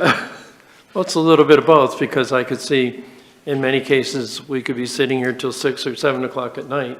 No, I understand, and basically what's kind of driving this for me is the fact that we're almost 2 years into the new council. We have seasoned council members here, but I do feel that we stray a bit during workshops as well as during meetings on staying on topic. The intention of these workshops as well as your council meetings at night is to do business that the city has jurisdiction over and so forth. So I look at it like if we had a workshop in the afternoon, then it wouldn't be so incumbent on me taking 2 hours out of the middle of the day, and I can't continue past 2 hours because I've only taken that 2 hours out of my day for my job. That's kind of where I'm just kind of leading the discussion. But realistically, I just kind of want to see if you guys want to do it or not, and if not, then we move on. Well, one other thing I think we should consider, if we want to terminate every workshop at 1:30 or 2 o'clock, that we now go back to where we have a workshop every single Monday. So that would be one of the alternatives. I respect your statement on that, but in watching the performance for the last almost 2 years in this council chamber, I think it's absolutely just a waste of time. I think that the workshops need to be run more efficiently, and everybody needs to stay on topic and get the things done. This is taking up staff's time, and you know, they're here to serve and give you guys the information, but it seems like if we decide to talk about one topic, it just broadens too much, and I feel it kind of gets off topic. Victoria? I move to move workshops to 3 p.m. Every other Monday, and if I would entertain a friendly motion if Rick wants to say if they go past 5, that dinner will be served. Okay, we have a motion on the table to reschedule workshops to 3 in the afternoon instead of 11:45. There's a second from Eric. Is there any further discussions before we go through a vote? Rob, go right ahead. Yeah, briefly, I won't be able to make workshops that are in the late afternoon if they get changed. Okay, Joel? One of the things that strikes me when we ran for election, we knew what time things were planned for. And I know that it affects different people different ways. And if you change it later in the day, it affects some people adversely. If you keep it where it's at, it affects people adversely. And that's true. But I hesitate to change it at this point in time because we all knew what it was when we ran. And we made that choice. Very good. Further discussion? Kathleen? I think we should hear from the people that work, just like Rob made his request. I think we should hear from other people that work to see how it affects them. We're in full discussion before we go into a vote, so the opportunity is available. Victoria? Yeah, this is a new council, and we do take longer in workshops. I guess I somewhat disagree with the mayor that we get off topic. They're important issues that shape the city. So maybe another way to put that is we get into a lot deeper discussions about larger issues. And so I wouldn't characterize it as a waste of time. But there have been people, we wanted to do this early on, and there was appetite sort of to do that then. And and then I would hope that everyone would be able to be here. So I know that I would move around and change my schedule. I mean, we all are going to have to do that, not just one or two people. If we do change this, everyone will have to.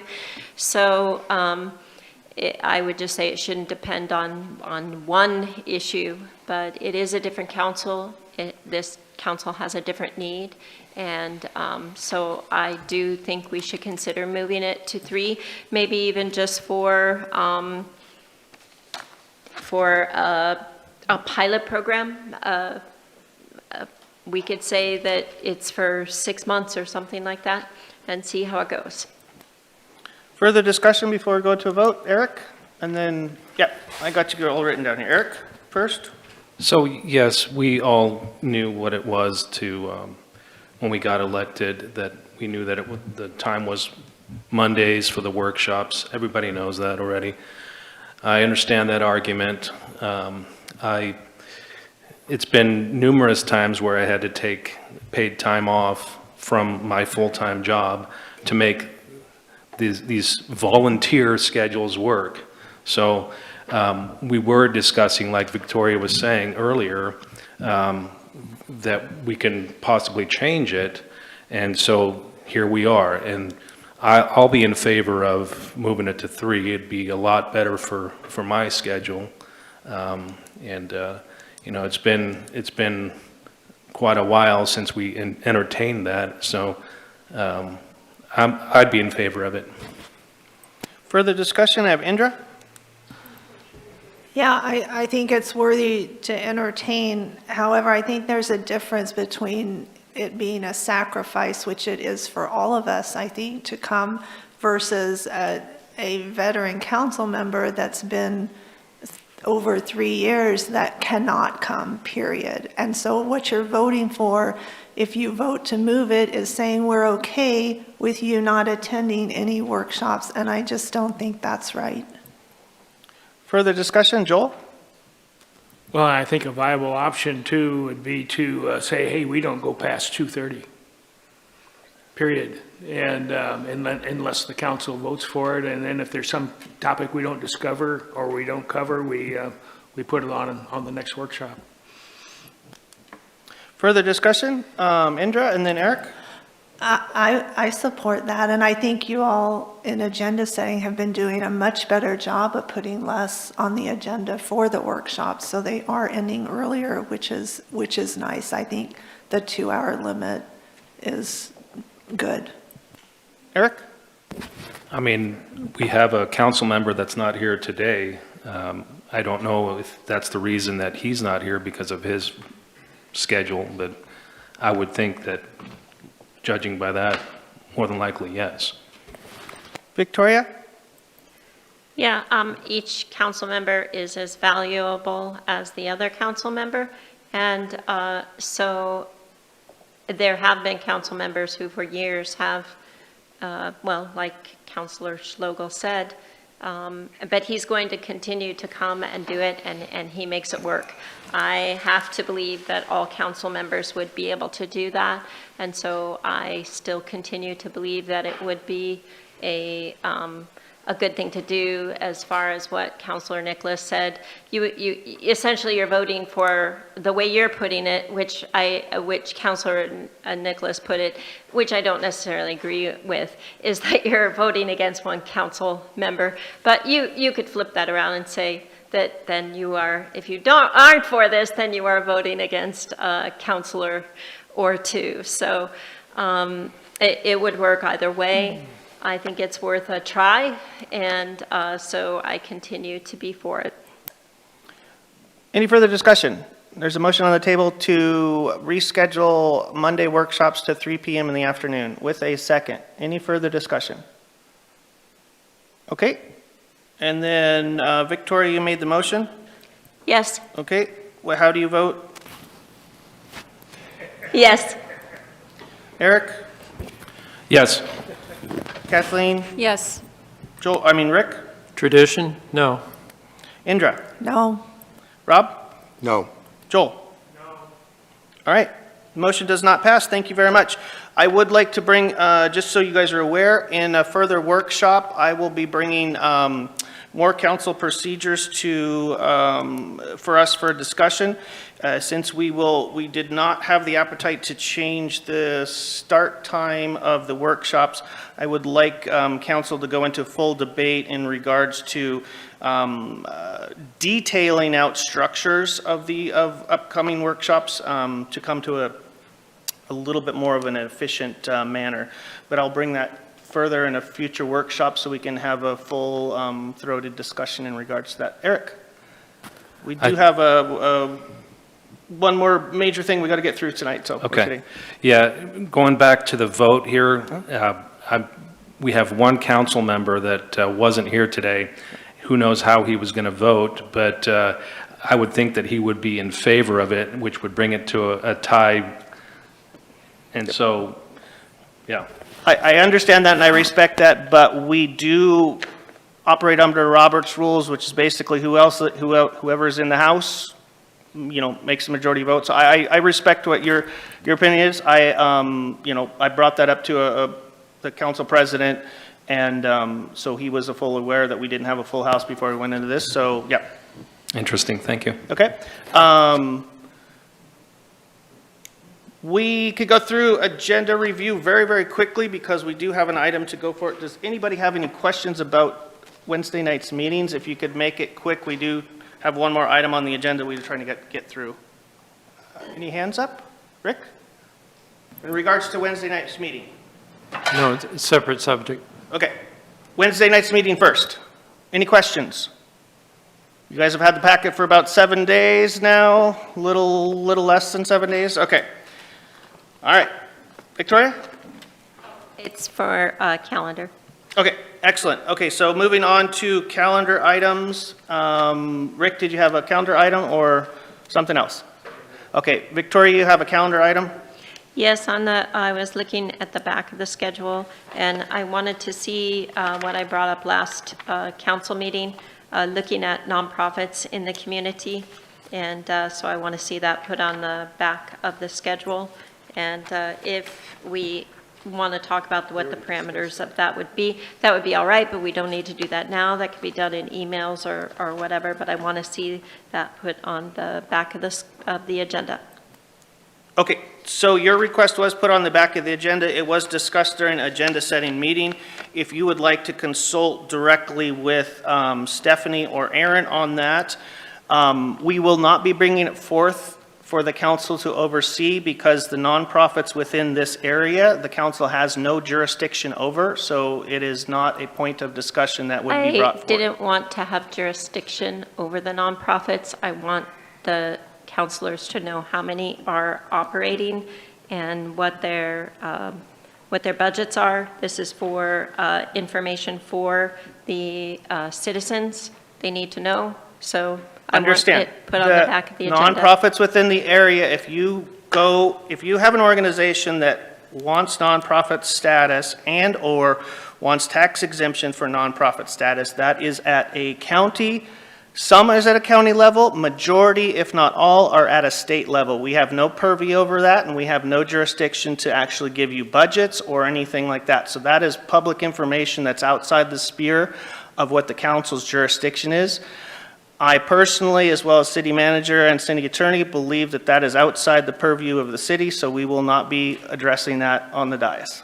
Okay, so you're, just to be clear for the public who wants this information. Then the public has the right to go out and get it. We don't have the And the information. mayor are saying that the city of Grants Pass, the citizens of Grants Pass don't have any right to have that information. Nope, that's not what I'm saying. You didn't listen to a word I said. What I said was we have no purview over that. We have no jurisdiction over them.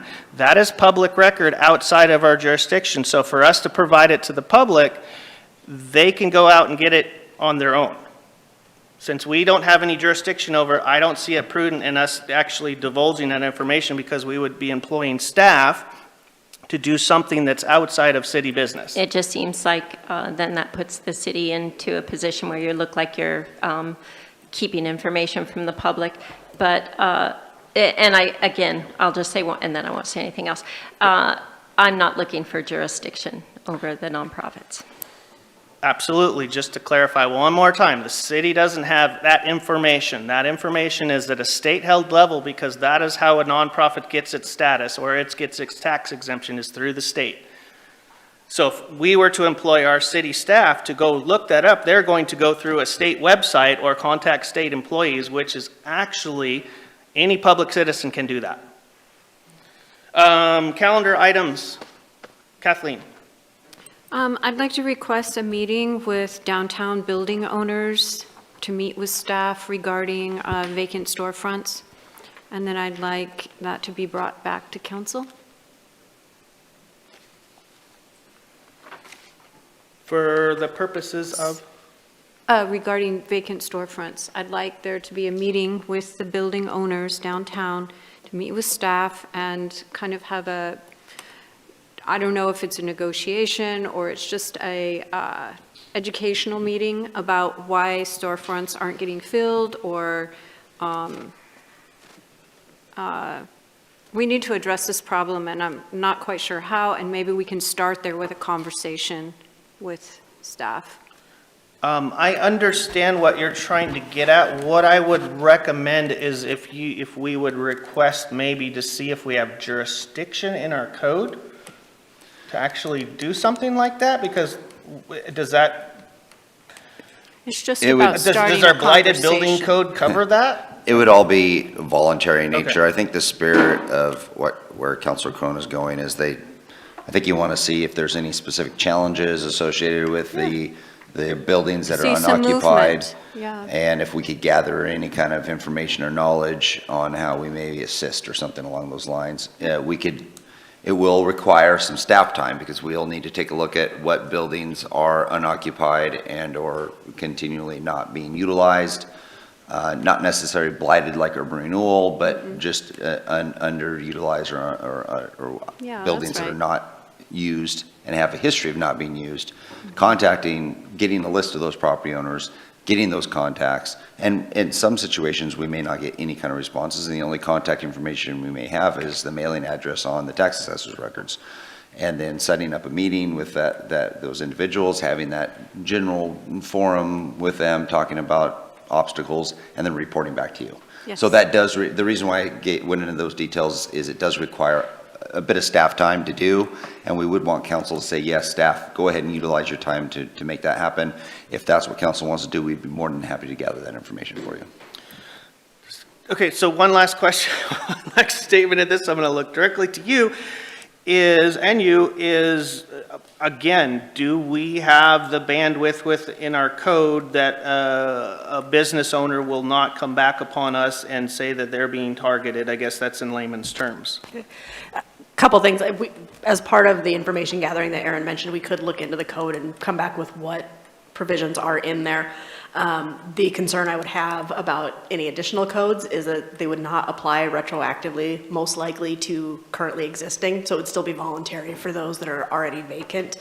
Because as soon as we start regulating those from the past, we start running into regulatory takings and constitutional claims where we would have to provide funding. So there's a lot more pieces to it than it might seem on the face.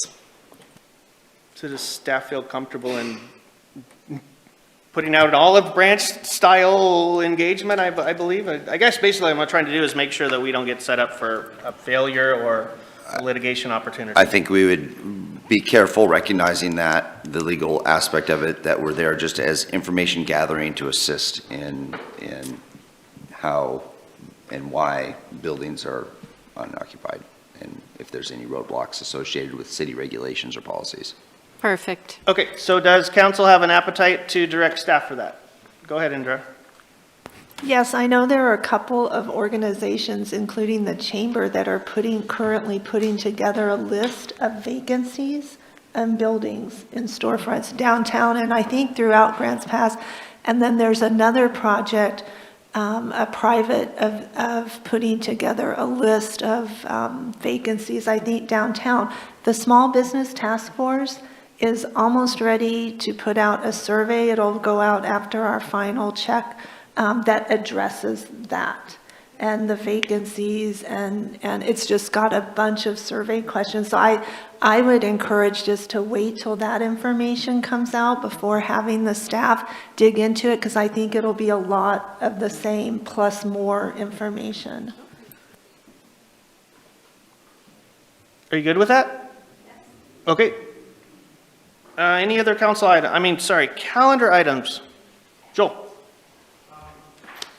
I had a question. The Budget Committee passed a motion on the wastewater debt service from the URA, and we have a executive session scheduled on July 15th, which kind of surprised me. URA wastewater debt service, is that the topic of dealing with that motion? That is correct. And, well, I'll talk to Aaron about why it's an executive session. We don't need to discuss it here. I don't quite understand that. The second thing I had was, well, you guys have been busy at the agenda setting meeting, which I appreciate. We had the unimproved alley maintenance put on the August 17th workshop, which is just a policy discussion. Along with that, we had the sewer laterals ownership and maintenance. Both those seem to be fairly structured and wouldn't take a lot of time on either one of them. I was wondering if we could combine those, or is that, Jason, you know better than I do. I think they're far more complex. There's a lot of issues related to that, including some legal liabilities as well as just some big policy decisions. We believe they would be better handled separately, and that's why we also allocated 50 minutes, I believe, for the unimproved alley. Yeah, I saw there was a lot of stars. There's a lot of little pieces that are involved. Okay, thank you. All right, anybody else with calendar items? Seeing none? Okay, so we're gonna go ahead and adjourn this workshop and convene an actual, okay, I looked at you like 3 times there, buddy. Well, Yes, sir. It Sorry. wasn't a calendar item. I just wanted the current status on the HR director position and wonder if staff has looked at the possibility of an HR consultant as an interim. We're doing quite well. We're in recruitment. We have our first review coming up here in another week, and our understanding is, just with my correspondence with them just today, is that there's some, we've got some quality candidates that we'll be able to consider. Thank you. Okay, you good? Perfect. All right, let's adjourn this workshop, and we're going to convene a city council meeting in regards to a council action item. So with the council meeting,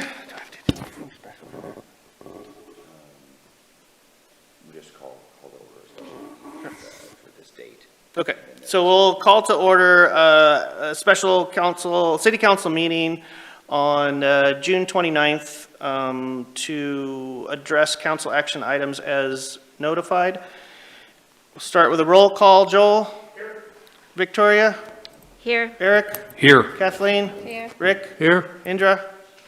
Here. Rob? Here. So we're only -1 council member. We have a quorum, and we have a council action item, a motion authorizing the city manager to amend the franchise agreement with Southern Oregon Sanitation, authorizing an extension of the temporary rate increase for green waste at Redwood Transfer Station. Jason? Yeah, and I don't have a presentation for you, just a brief discussion, and Mr. Carpenter is here to answer any additional questions.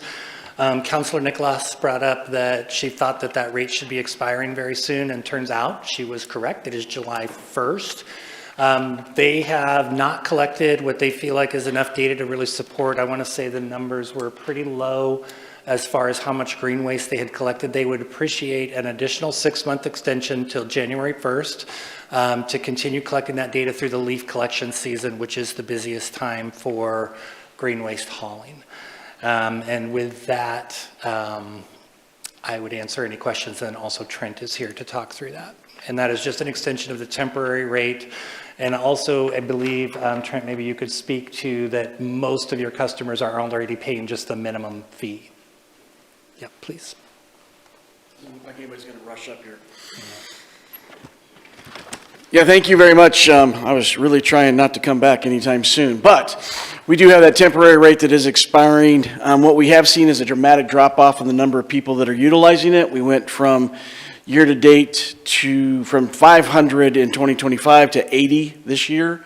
So quite a few people are either finding a different location, either that's Republic or they're doing direct hauls, or what we believe they're doing is actually just putting it in the garbage. The rate has gone up. Probably the important thing for this council is just with the direct cost, we had revenues of $2,000, which again is not a very big number. We had cost of $5,000. So it's costing us twice as much than what we're taking in for that specific line item program. That's why we believe it's important to keep the rate as it is. Let's study it through the fall leaf season to see what happens. We also can get some data probably from Republic to see if they've seen an uptick in individuals coming in or what's going on in the whole system. We believe taking the rate back down and then back up is just not a good idea. We think public outcry when it goes down and back up would be a lot. And of the 80 customers that utilize the transfer station for yard debris, 70 of them fell into the minimum. So even if we bounce the rate back down to $6.25 a yard, they'd still have to pay the minimum, which is $25. So they would not feel it at all. They would still have to pay that minimum, which is the minimum for any transaction at the transfer station. But we thought the best thing we could do is to see another 6 months of this rate, see what it does, especially when the bulk of material that we see happens when all the leaves start falling. That's when everybody starts bringing in material, not necessarily the spring. There is a uptick for a spring clean, but really, as we all know, when we drive around the streets in the fall, leaf collection is extremely important, and that's when we see the most of the material coming in.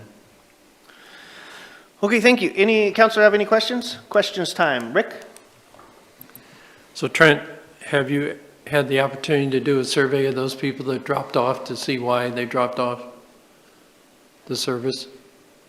No, this isn't a curbside service. These are the individuals coming through the transfer station, and it would almost, I'm not saying it'd be impossible, but they're coming through mostly on a Saturday or Sunday on days that we see 200 or 300 people coming through there, so we couldn't necessarily do a survey of the people that are there and or why they decided to do something different with the material.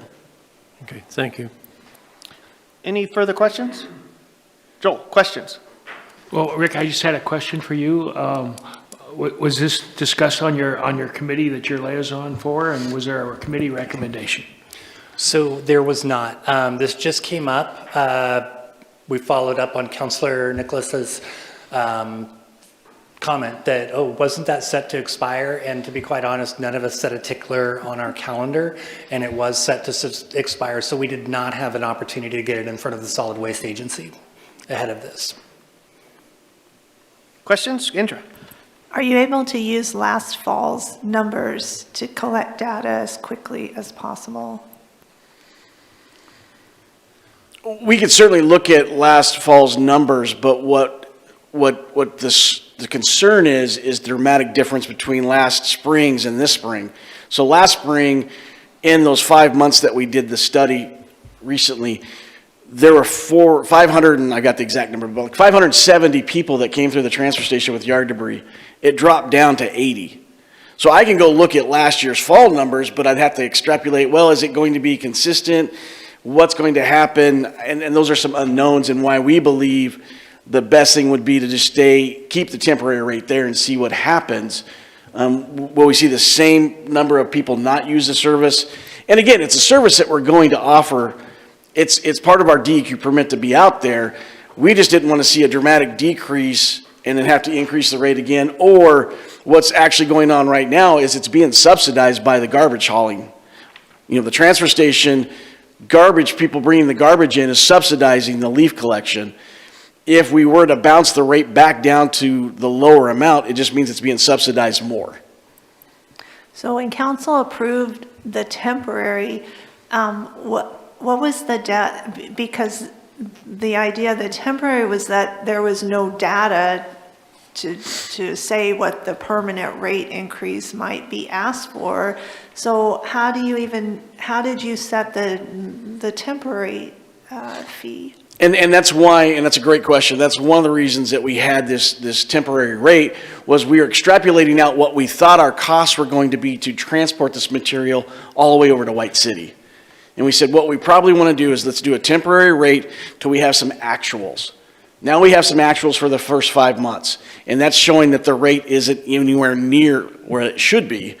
And we're not suggesting to raise that rate right now beyond garbage, because at that point, everybody would just dump it as garbage, but to not go down because the day end of the rate.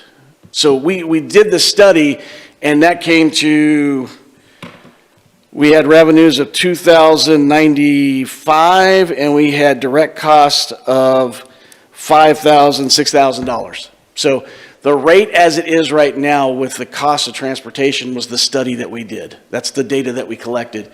When we came before you, I believe it was in December or November, we didn't know exactly what that was going to do. We didn't know how many trips we were going to have, how many people were going to come in, what was going to be the fluctuation. Now we know. And what it's telling us is the rate's not even close to covering the cost, but because the rate that you guys approved is temporary and it sunsets, it would even be worse. So instead of having $2,000 in revenue, we might have $1,800 in revenue, but all those costs would still be there. So does the usage going down, as you just mentioned, affect that rate? Wouldn't have to be as high. The usage going down does affect the rate, because what we still have are the fixed costs of the boxes sitting there, all of those. The transportation, it directly affects. So if we have less coming in, we have less trips going over there. But we just didn't know what our times were going to be getting to White City, being able to drive the truck all the way back. Now we know what those costs are. Further questions? Joel? Trent, just a quick question, because I'm ignorant. We drop off yard waste. I don't pay attention to the name. And so we go out on Upper River Road. Is that the facility that's closed down now?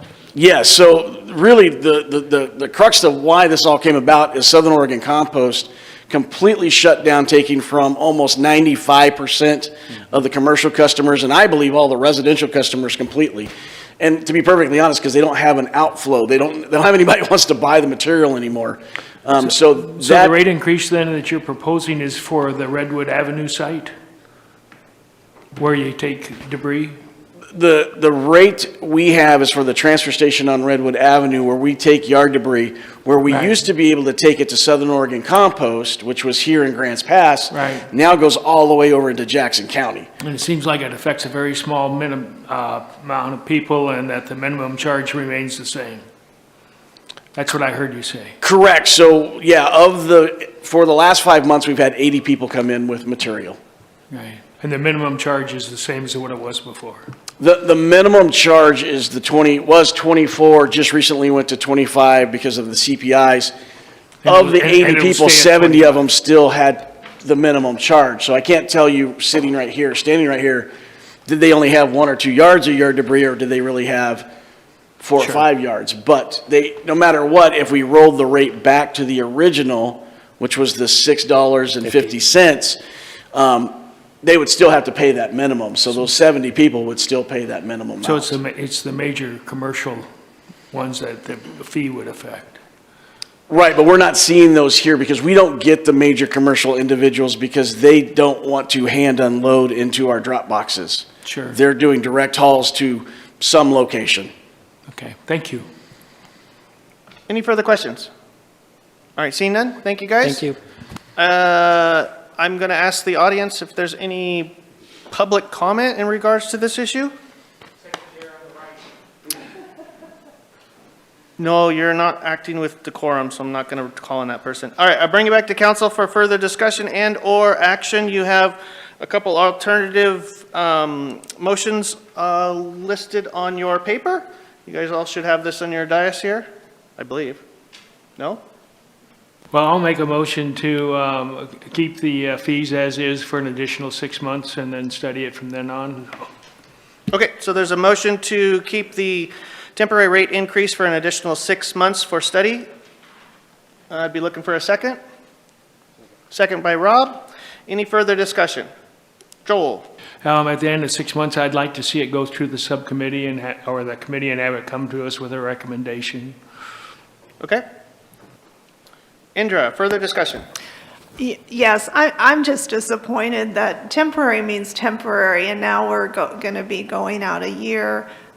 I just think this should have been already dealt with the data. When we voted yes before, we were expecting data to come forward, and probably we would do a permanent rate increase, but without seeing that figures, I'm just going to vote no, just because I think this isn't temporary, and I think it should go down and then go back up when it's permanent. Any further discussion before we vote? All right, seeing none, I'll go to Joel, who made the motion. How will you vote, Joel? Yes. Victoria? Yes? Eric? Yes. Kathleen? Yes. Rick? Yes. Indra? No. Rob? No. All right, we got 5-2, motion passes. Temporary increase is extended for additional 6 months for study. Thank you.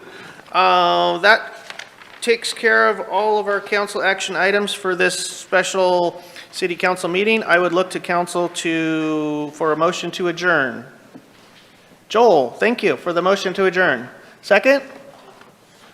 Thank you, Kathleen. Second. Any further discussion? Seeing none? Joel, how do you vote to adjourn?